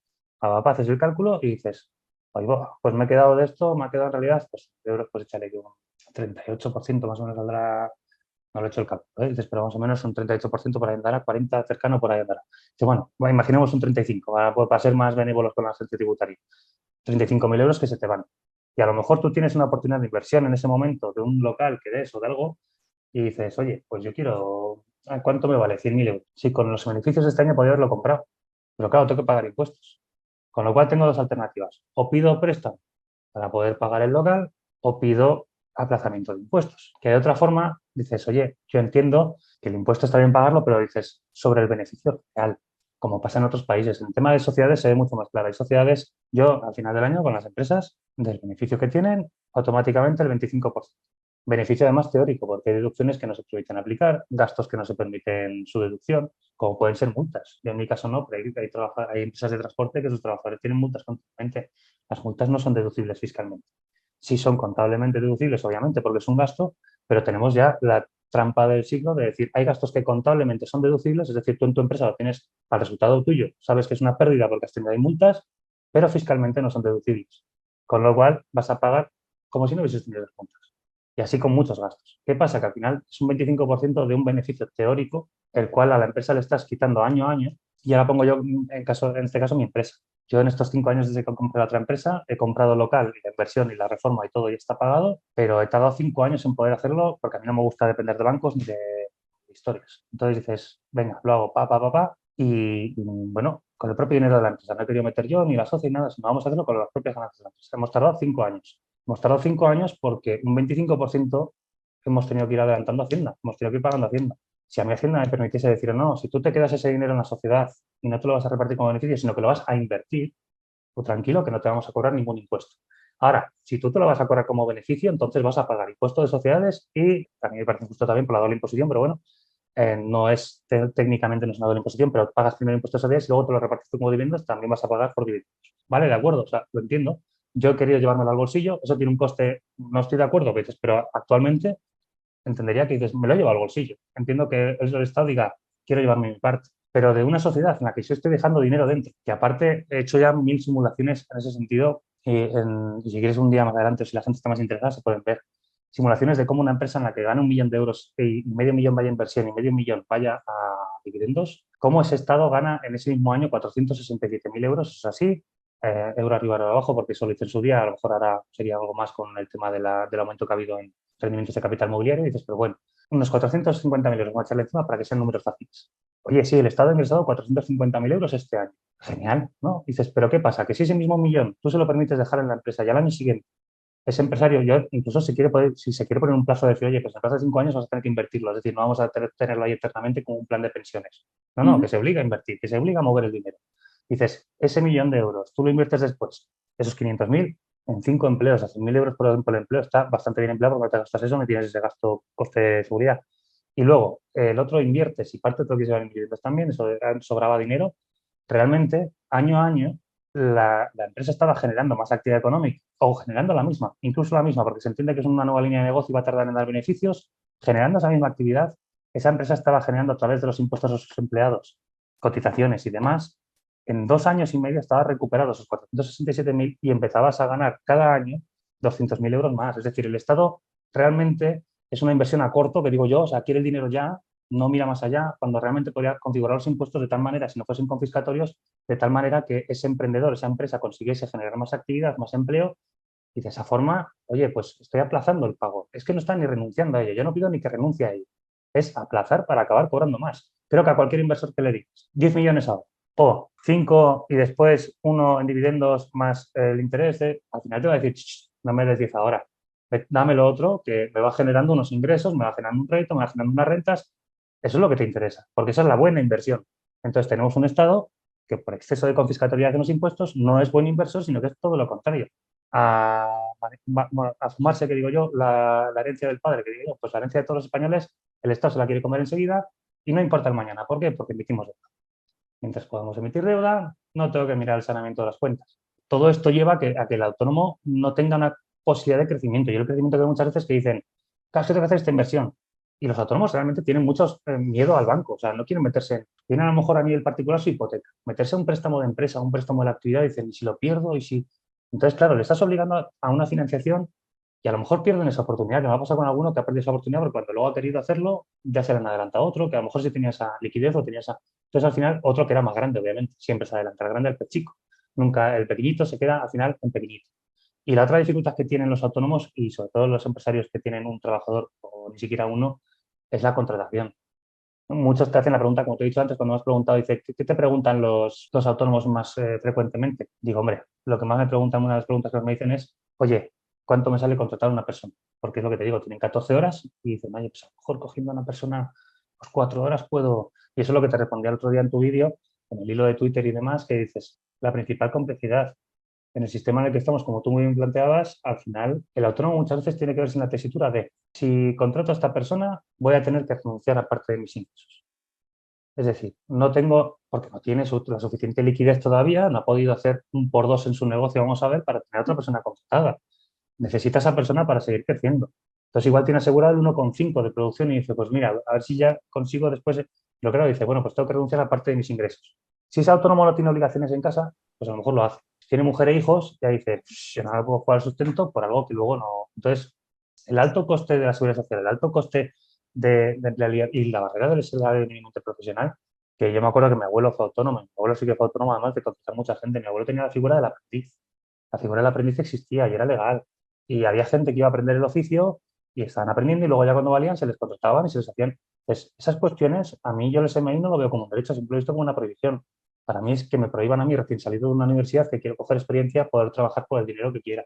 Y eso al autónomo, ya te digo, le provoca al final una angustia de decir, me tendría que endeudar para poder coger un trabajador sin, teniendo la incertidumbre de no saber si ese negocio va a crecer lo suficiente o no, teniendo mis obligaciones en casa. Yo no sé si puedo hacerlo. Y al final ves que muchos cogen y dicen, mira, me quedo como estoy, no me meto en complicaciones, o lo intentan muchas veces, se endeudan algo y al final acaban diciendo, mira, al trabajador me vuelvo a quedar y ya cuando quite la deuda de seguridad social y demás, pues ya vuelvo otra vez a como estaba. Prueban un añito, prueban medio año. Claro, ese es el empleo que se está creando muchas veces, un empleo inestable, porque aunque quieran hacerlo indefinido, no es definido como tal como antes. Y claro, ¿por qué? Porque el empresario no tiene esa seguridad de poder decir, sí, sí, mira, yo te voy a contratar. Primero, lo que quiero dejar claro aquí es una cosa que la gente se le olvida mucho cuando yo oigo estos debates, y es que parece que el empresario sea, lo que te digo, el autónomo sea ese malo, que para contratar necesita, si no puedes, lo que decías en el vídeo, ¿no? Si no puedes pagar un solo digno, pues no, y no tengas empleados. Vamos a ver, sueldo digno. Es lo que decimos, ¿no? Yo no sé qué ha pasado en este país que de repente ahora la gente se niega a trabajar por menos de lo que ellos consideren que es lo que merecen. Yo empecé con cero. Y empecé con cero porque empecé a ganar experiencia. Y aparte de que no ganabas experiencia la que te gustaría porque empezabas sirviendo cafés literalmente, decías, bueno, y con el expediente que tengo me ponen a decir, bueno, pues venga. Pero eso me sirvió después para ser quien soy hoy en día. Es decir, no lo veo mal, ni he hecho pestes contra ese despacho, ni hecho, no. O sea, es una fase que tenía que superar para Ujú. después ir yo generando más economía y generando más conocimiento y de esa manera yo poder exigir. Hoy en día nos encontramos con muchos autónomos que les dicen, no, no, es que yo quiero, o primera pregunta que les hace el trabajador, ¿cuántos días de vacaciones tengo? Entonces, claro, un autónomo que tiene que destinar parte de su negocio y parte de su sustento, confiarlo en una persona que no nos olvidemos que es extraña. O sea, él no lo conoce de nada, no es un familiar, porque en esos casos se hace fácil. Confiarlo en una persona extraña, que ahora encima tenga un coste tan elevado y dice, no, mira, no quiero saber complicaciones. Y el que se arriesga, ya te digo, que acaba muchas veces desconectado, porque hay empresarios que no saben ser jefes y hay empleados que no saben ser mandados, te digo yo, pasan las dos cosas. Entonces, muchos acaban con todo el meollo y dicen, mira, me quedo como autónomo, sigo como autónomo. Por eso hay un gran número de empleados autónomos, autoempleados, quiero decir, y una gran cantidad de empresas sin asalariados, porque al final es mi comodidad, ganar bien, ganar lo mío, yo decido, nadie más, no tengo que estar pendiente de nadie, porque las obligaciones que tiene un trabajador no solo es el alto coste, es la dificultad añadida de tener un plan de prevención de riesgos, es el que si hay un accidente laboral tú vas a tener que estar pendiente porque te van a ir a inspección laboral y le has dado los equipos de protección individual, le has dado la prevención de riesgos, le has dado el curso, le has dado... Y luego la preocupación que tienen muchos autónomos también de decir, esta persona que yo contrato no está trabajando y el mes que viene este proveedor no me ha pagado, ¿cómo le pago? ¿Qué hago? Y, o sea, es una nueva experiencia, por eso distinguía desde el principio cuando hemos hablado entre autónomo y empresario. El empresario Ujú. asume una serie de responsabilidades que no tiene el autónomo. Entonces, normalmente suele ser más libre el autónomo que el empresario, ¿sabes? En Claro, ese sentido. Entonces, claro. bueno, es un poco, es la dificultad principal para el crecimiento, porque no crecen, porque no contratan y necesitan esa contratación para poder generar más fuerza de trabajo, más producción y tener más beneficios. Y por otro, porque esos beneficios que tienen tampoco los pueden emplear en una reinversión rápida, porque hay una serie de cuestiones que son los impuestos que te van generando más obligaciones también y al final ves que lo que podías haber hecho en 2, 3 años, ese crecimiento rápido, pues ¿quién consigue ese crecimiento rápido que lo hemos mencionado antes? Es que al final todo está relacionado, las startups. ¿Por qué? Porque esa falta de capitalización que tú tienes por tus propios beneficios, por tal, la consiguen a través de una inversión de fuera. Si tú consigues esa inversión, tienes un crecimiento exponencial rapidísimo. Ahora, si eres tú el que tienes que generar esa ganancia, más aparte de los impuestos, te van a quitar la parte que sea proporcional, pero te la van a quitar sí o sí, no hay manera de que tú puedas aplazar eso. Dices, pues tengo que generar este crecimiento, pero durante más tiempo, más extendido en el tiempo y a veces puede acabar agotando al propio autónomo también. Ujú. Y es en ese momento cuando dice, mira, yo paso de crecer, que estaba muy bien como estaba, no me planteo comprar la nave, ni me planteo comprar el local, ni ampliar actividad. Me quedo como estaba, que yo estaba muy bien y estoy haciendo el tonto. Y cuando crecen, Hugo, ¿qué pasa cuando llegas a esa barrera de los 50 empleados a partir de ahí? Uf.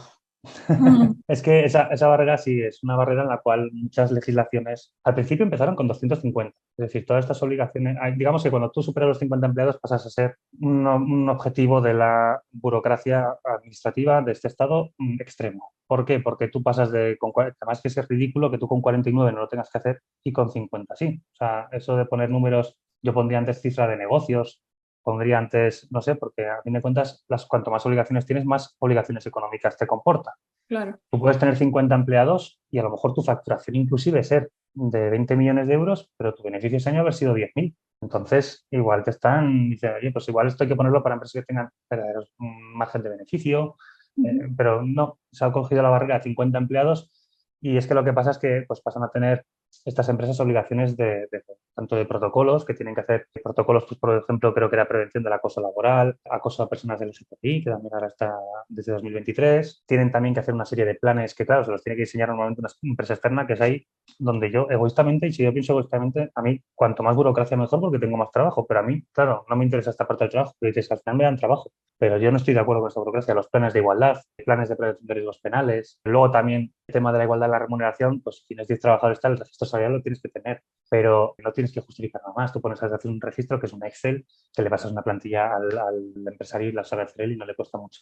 Es una obligación ya mayor que tiene que cumplir toda empresa. Pero ¿qué pasa? Que con 50 trabajadores, si existe una diferencia en la retribución superior al 25% entre trabajadores de un sexo y del otro, vas a tener que justificarlo. ¿Por qué? Porque si no se va a entender que estás teniendo una actitud que discrimina y entonces puede haber problemas. Entonces, ya son más obligaciones. El despido, por ejemplo, si estamos en una empresa de 50, un despido colectivo, por ejemplo, pues ya tienes que hacerles un plan de reubicación, por así decirlo, en el que se ofrecen ofertas de recolocación.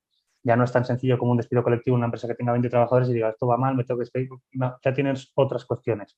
Los órganos internos de la empresa, que van a ser obligatorios, el comité de empresa, el comité de igualdad, el comité de seguridad y salud. Muchos comités que, pues eso, tienes que coger a los trabajadores al representante sindical normalmente o al delegado del personal sindical y con otros 3 o 4 que tienen que reunirse sus horas, tienen que hacer sus cosas. Es decir, al final empleas trabajadores que te tendrían que estar produciendo en Ya, otras cuestiones que no te están produciendo ningún dinero, sino cumpliendo unas obligaciones legales. Y ya. luego ya, pues políticas también tienes que hacer. Una cantidad de políticas internas acaban siendo unos archivadores, ahora es todo digital, ¿no? Pues si lo pusieses en papel, tienes políticas desde el uso de dispositivos digitales dentro de la empresa, políticas en cuanto a la desconexión digital, políticas incluso tributarias. Y ahora lo último es, a partir del 31 de diciembre de este año, el canal interno de denuncias, que también va a ser obligatorio. Que esto supuestamente es para que nos entendamos, cualquier trabajador va a poder denunciar una actitud o un acto ilícito poco ético, delictivo del jefe o de la empresa, y se tiene que garantizar que ese canal de denuncia no puede haber repercusiones constitucionales del trabajador, que sea lo suficientemente anónimo para que no se pueda saber quién lo ha hecho, que haya, o sea, dices, es una manera de poner a los trabajadores a inspeccionar a sus propios jefes o a sus propias empresas. Dado que no tenemos personal o nuestro personal no quiere hacerlo, vamos a poner a los trabajadores, porque ya sabemos que un trabajador es una persona muy objetiva, que cuando le despiden, porque lo tienen que despedir, nunca se enfada con la empresa, ¿no? O sea, eso es algo que nunca ha pasado, ¿no? O sea, dices, yo me he encontrado miles de casos de denuncias falsas de que venga después de despedido del trabajador, inspección de trabajo, vea que todo está bien y dice, pues no sé, es que... Y le decirle yo al inspector, fulano de tal que ha sido despedido, te ha pasado el chico.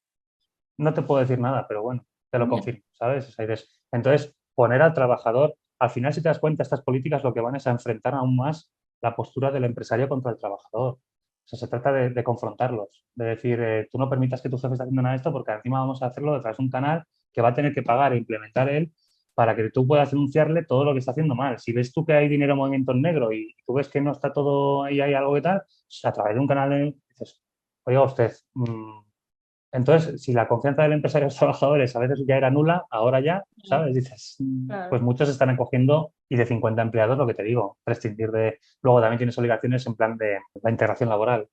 Cuando tienes 50 trabajadores, eso bueno, casi siempre lo cumplen los empresarios y lo cumplen antes de tener 50 trabajadores porque la contratación de personas con discapacidad, hay discapacidades del 33% que te permiten desarrollar el trabajo perfectamente y pues tienen sus subvenciones, sus bonificaciones. Entonces ya lo cumplen normalmente antes de esto porque ya se incentiva esa contratación. Pero son estas obligaciones que ya te digo que hacen que al final digan, oye, como que con 50 tengo todo esto y me dices que si despido a la auxiliar administrativa que atiende los emails de lunes a jueves, no tengo todo esto. Ya. Yo, y creo que cualquiera diría, si no me hace falta realmente, me quito. ¿Porque la empleada no te hace falta? No, porque realmente lo que te está obligando el Estado por ese empleado es tanto que no te sale a cuenta. Ya, no, no, claro, desde luego. ¿Y qué has notado en cuanto a discriminación positiva hacia las mujeres en la administración? Empezó suave, pero ahora ya está siendo... Mira, es que además cuando esta pregunta me la han hecho, esta semana ha sido crucial, porque es que ha salido una subvención que yo, pues porque no tienes ganas y tampoco tengo tiempo, pero es que era para recurrirla directamente por inconstitucional, porque pasamos de una época en la cual yo me acuerdo que lo más famoso fue la tarifa plana esta que hablamos de los autónomos, que me acuerdo que se distinguía entre si eras emprendedor mujer o emprendedor hombre, porque si eras emprendedora creo que se te podía aplicar hasta 35 años y para los hombres era 30. Bueno, vale. Eso puedo entender que dices, bueno, pues ahí hay una discriminación positiva, vale, ya estamos con las teorías. Para mí, cualquier discriminación es discriminación, no hay discriminación positiva. Para tener discriminación dispositiva de un género o de un sexo, tienes que automáticamente discriminar de forma negativa al otro. Claro. Punto. Entonces, pero bueno, empezaron con cosas así sutiles, vamos a llamarlo así, de por ejemplo, salía una subvención, contratación, vamos a poner, ¿no? Dices, pues por trabajador indefinido, tal, no sé qué, que cumpla una serie de requisitos, que mantengas el empleo X años, te vamos a dar X dinero. Pues a lo mejor la discriminación que salía es que si era mujer era X más uno, te daban igual 1.000 euros más, te daban igual un poquito más, de manera que dices, bueno, son discriminaciones, pero son llevaderas. Pero de eso hemos pasado a directamente subvenciones únicas y exclusivamente para mujeres emprendedoras. O sea, ya no hay la posibilidad.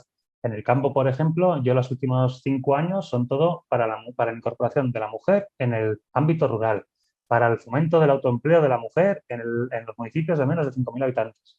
O sea, automáticamente que lo que le importa a un pueblo, que es lo que digo yo, a un municipio de 5.000 habitantes que están muriendo, en España vaciada, ¿no? Que decimos, la despoblación, que le importa que venga aquí gente, gente y gente a montar los negocios que quieran, pues esa gente va a tener que ser mujer porque el hombre no tiene ayudas. Entonces, únicamente a las mujeres, vais a traer a mujeres con ese tema y dices, ¿por qué? Pues eso es lo que más te has encontrado. Yo, la última ha sido ya que directamente ha salido una subvención esta semana que es para ampliar contratos de jornada parcial a jornada completa. Las ampliaciones tienen unas ayudas. Es un programa, o sea, es un fomento de empleo estable con 4 programas distintos, cada uno con un rollo, pero para que te hagas una idea, pues bueno, ellos te hablan de una subvención y luego lo que hablábamos, ¿no? Con unos colectivos vulnerables, que los llaman así, que esos colectivos vulnerables son las condiciones que tiene que cumplir el trabajador. O sea, ya no son requisitos que te que cumplir la empresa, no, no.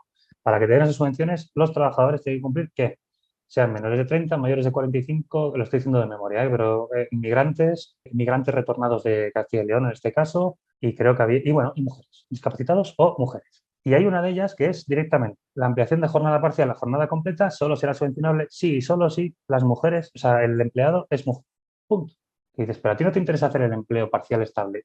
No, o sea, cuando el objeto y finalidad de la subvención que viene definido en su artículo 2 objeto, artículo 3 finalidad, es fomentar el empleo estable en Castilla y León, en los centros de trabajo de Castilla y León, ¿a qué viene el condicionamiento de que el empleado tenga que ser mujer? No tiene sentido. Y eso Ya. sí que se ha notado muchísimo te digo, que la discriminación empezó siendo una discriminación leve a ser ya automáticamente requisito de. O sea, automáticamente y algo que no tiene sentido porque, a ver, cuando nosotros, por ejemplo, montamos la empresa, yo tenía cero ayudas. Yo tenía cero ayudas. Y mi socia, que tenía más dinero porque llevaba más tiempo trabajando, había estado en otros trabajos y demás, y ella tenía ayudas. Y decía, digo, ¿pero por qué si yo no tengo ni un euro? ¿Sabes? Digo, o sea, yo no tengo nada. Y dices, no hay ayudas, ¿vale? No salieron ayudas justo en ese año porque fue un año complicado, ya tiene a nivel de administración, pero ella sí que tenía alguna. O por lo menos un beneficio de que no le cobraban tanto. Ya no ayudarte, pero no te cobraban tanto. Y yo decía, digo, no entiendo.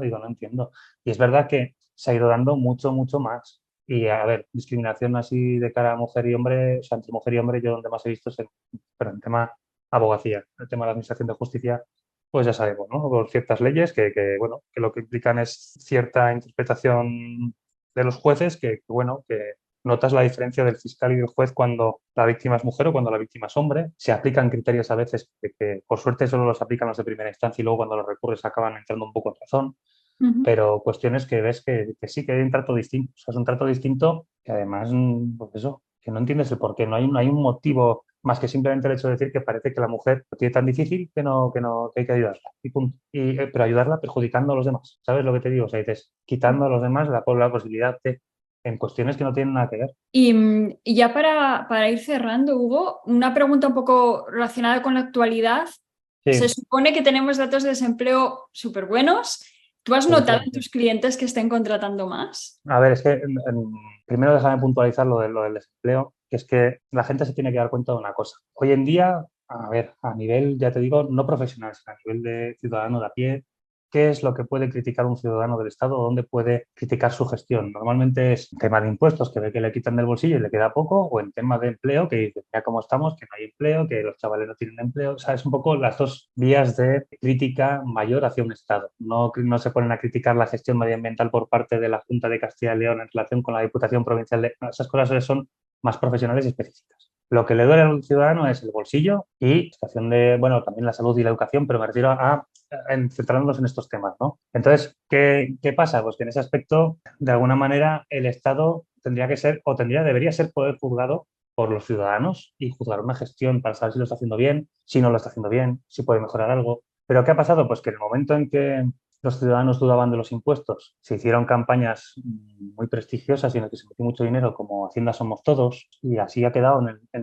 la rutina de la gran mayoría de la gente, ha quedado que impuestos son, pues eso, sanidad, educación y carreteras. Entonces, el Estado se ha encargado muy, muy bien de hacer ver que la agencia tributaria es necesaria, de que el pago de impuestos es necesario, y así tienes a gente después en Twitter que repite auténticas barbaries porque son los lemas del Estado hace 30 años. O sea, han calado y han calado.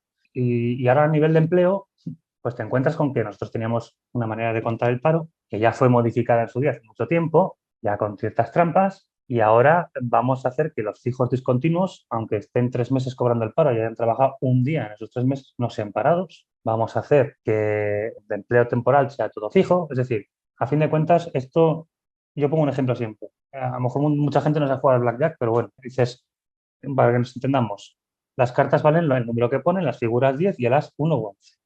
Pues esto es como si el Estado, que toda la vida se ha contado así el paro, de repente dice, no, no, es que ahora el 2, el 3, el 4, el 5, el 6, el 7, el 8 y el 9 cuentan 10. Y las figuras y el as cuentan 1 u 11. Así es muy fácil que tengas blackjack siempre y la economía vaya increíblemente bien y la contratación genial. O sea, si realmente no hay órganos independientes que controlen o auditen esa gestión del Estado, porque los órganos que tenemos hay, sí, los hay. ¿Quién los nombra? El propio Estado, con lo cual el propio poder del Estado nombra quién le va a controlar. Eso es como si a una persona le dices, mira, te vas a inspeccionar tú en Hacienda a cualquier empresario o a cualquier persona, el vehículo, la ITV, te lo vas a hacer tú. Todos la van a pasar. ¿Mm? O sea, nadie va a decir, habrá uno o dos que digan, mira, las ruedas las tengo un poco mal, tengo que ir yo mismo al taller porque sean muy responsables y tengan ese concepto.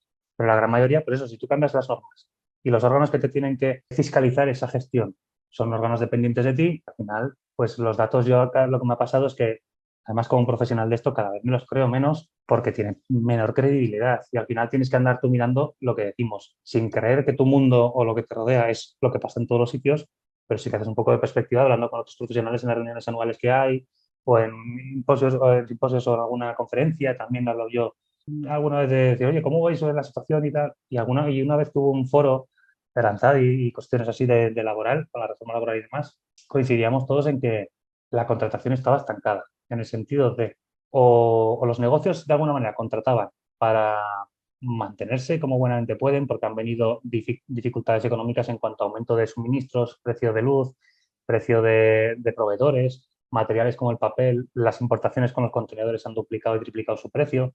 Entonces, ha habido mucha complicación. Entonces, lo que han hecho esos empresarios ha sido de alguna manera intentar mantenerse, no echar a gente, haciendo cábalas, tirando de beneficios de años anteriores, tirando de ahorros propios a veces, de préstamos que hacían ellos a la sociedad, para no depender de un banco. Y dicen, bueno, pues yo tengo este dinero, pues venga, pues lo voy a utilizar aquí. A veces herencias han utilizado para eso. Y dices, de alguna manera haciendo cábalas, pero no han aumentado esa contratación. Y mucho menos es que hayan hecho más indefinidos o lo que sea. Simplemente es que si antes tenían una obra por X tiempo, pues lo hacen indefinido y cuando acaba esa obra, a la calle. O sea, pero no es que digan, es que el empleo ahora es indefinido. Lo que está haciendo el gobierno, esto me lo explicó a mí un profesor ya hace ya 18 años. El profesor de Derecho Laboral a mí me dijo, dice, mira, lo que están consiguiendo los gobiernos desde que empezaron a legislar el tema laboral es que lo que en España había sido un contrato indefinido, que era tener seguridad, estabilidad, crédito económico. Él habla de crédito económico porque las instituciones financieras, los bancos y esto ya al tener un contrato indefinido era una posibilidad de financiación abierta. Lo van a convertir en indefinido literal, definido porque no va a estar definido ni cuánto cobras, ni cuánto tiempo dura, ni lo que vas a hacer. O sea, va a ser totalmente indefinido. Y eso es lo que se está convirtiendo en totalmente indefinido. Realmente dices, todos los contratos indefinidos no se puede. ¿No? Yo me he encontrado con muchos fijos discontinuos que dices, fijos discontinuos de trabajar una semana al año. Por lo menos en la empresa en la empresa que es cliente mía. Claro, ¿por qué? Porque lo necesitan para la semana de puntual, de fiestas o lo que sea en hostelería. Y claro, les limitan el temporal a 90 días al año. Y dice, claro, es que yo no solo tengo boom o picos de producción o picos de consumo, tengo más de 90 días al año. Tengo la Semana Santa, tengo cada puente, tengo cada... Entonces, al final, cuando se acaban esos 90 días, tengo que hacer un fijo discontinuo para estos 7 días. O sea, están complicando la cuestión solo para maquillar los datos. O sea, solo para que los datos de cara al exterior, al público, sean decir, no, mira, hemos reducido el paro de tal porcentaje a tal porcentaje. Es que ni me molesto en saberlos porque te digo que es que me parecen tan falsos que ya ni lo sé. Hace tiempo sí que lo sabía, ahora ya ni me molesto en saber qué porcentaje andamos y esas cuestiones porque es todo lo que te digo, un cambio de reglas, cambio las reglas. Si nadie me controla más que yo mismo, pues puedo hacer y deshago lo que quiero. Y eso es lo Claro. que hace actualmente el Estado. O sea, no hace otra cosa. El Estado es el tramposo número uno. Se hace eso porque además se hace con el paro, se hace con el PIB. Lo hizo en su momento el gobierno del Partido Popular, que incluyó en el PIB actividades fraudulentas en el sentido de que no estaban en economía sumergida. Incluyó también el tema con Hacienda, creo que además lo hablaste, no sé si lo hablaste o lo vi en otra entrevista a Ignacio, que decían que eso, ¿no? Dices, las inspecciones, el resultado, se tiene en cuenta como ingreso del Estado a final de año, aunque luego realmente le quiten la razón y realmente no Sí, está ese ingreso. Entonces dices, es maquillar, maquillar, maquillar sí. para que realmente sea todo menos transparente. El Estado, yo me dedico mucho a ver las cuentas del Estado, cómo van las cosas y cuestiones, y me cuesta a veces llegar al fondo del gasto en concreto que se ha hecho para cierta cuestión o porque es un laberinto que tienes que tener ganas y luego en mi tiempo libre y a veces ya pues, pierdo las ganas y no quiero saber nada. Pero es un despropósito. Si lo piensas como empresa nunca lo haría. O sea, una empresa nunca haría lo que hace el Estado. Entonces es lo que no No, entiendo. Yo no digo que el Estado sea una empresa porque tiene sus diferencias. Pero en cuanto a gestión, yo exigiría que fuese como una empresa rentable. O sea, dices, claro. por lo menos no tener pérdidas. ¿Puede haber un ejercicio de pérdidas? Sí, puede haber complicaciones, años, el COVID, lo que tú quieras. Pero es Ujú. que no sé qué pasa, que últimamente España, siempre que hay pérdidas o hay algo un poco malo, tenemos un factor externo que lo justifica. Y con eso ya está. Vamos a buscar algo. Va, rápido, rápido. ¿Qué tiene que ser? Venga, Sí, este conflicto de aquí. Dentro de sí, poco será que las hormigas en Zambia se han puesto en huelga y ya no hacen tal, y eso nos ha afectado para que aquí tengamos más paro. Dices, ¿qué tiene que ver una cosa con la otra? O sea, hay veces que hay que buscar un poco el ciudadano tiene que buscar si realmente hay una explicación o no hay una explicación y no creerse lo primero que le cuente. ¿Sabes? sí. Yo lo que busco es un poco de esa reflexión, porque yo puedo entender que ahora la guerra de Ucrania, señores, cereales, tal, hay cuestiones, vale, en el cereal va a haber una crisis porque tal, más aparte, bueno, de acuerdo, pero es que ya te intentan explicar que, no sé, que a la tienda de aquí de la esquina de ropa le va peor porque hay una guerra en Ucrania y dices, oigo, Ya. no, ¿sabes? O sea, hay cosas que sí y hay cosas que no. No nos intente vender la moto de que todo va mal por X o por Y y nunca tienen la culpa ustedes. Sin embargo, cuando pasa una mínima cosa bien, que suele ser esfuerzo de los propios españoles, es mérito del Estado. Me da igual Ya. del gobierno que sea. Mérito del Estado. Dices, nos quitáis los méritos pocos que podemos tener y ahora encima nos echáis la culpa de todo lo demás. O sea, esto es, Mm. cualquiera que hiciese eso le llamarían tramposo y más cosas a la cara. Pues sí, yo creo, Hugo, que lo has dejado muy claro y creo que podemos cerrar con esta pregunta sobre actualidad. Muchísimas gracias por tu tiempo, creo que ha sido súper claro y súper, bueno, Nada, yo, a que ver, lo explicas muy si bien. no lo sé, es complejo, es un tema complejo. Yo entiendo que igual a algunos se le ha hecho pesado y eso que he abreviado todo lo que he podido, porque si explicas todo a veces es, pues Ya, eso, yo tengo reuniones de 3 horas y 4 horas para explicar a uno. Pues imagínate intentar explicar una situación más o menos claro, global, ¿no? Pero claro. bueno, si la gente luego, ya te digo, quiere específicamente sobre algo en cuestión, todo lo que sea asesoramiento de empresas, tema mercantil, tema financiero, tema tributario, todo eso, cualquier duda que veas tú que se repite, lo que sea, yo no tengo problema. A mí creo que cuanto más sepa la gente, menos les podrán engañar y yo encantado de difundir todo el conocimiento que haga, que haya y que tenga y que pueda seguir adquiriendo. Vamos, eso tengo por descontado que me encanta. Muchas gracias, Hugo. Un abrazo. Nada, gracias a ti. Venga, hasta luego.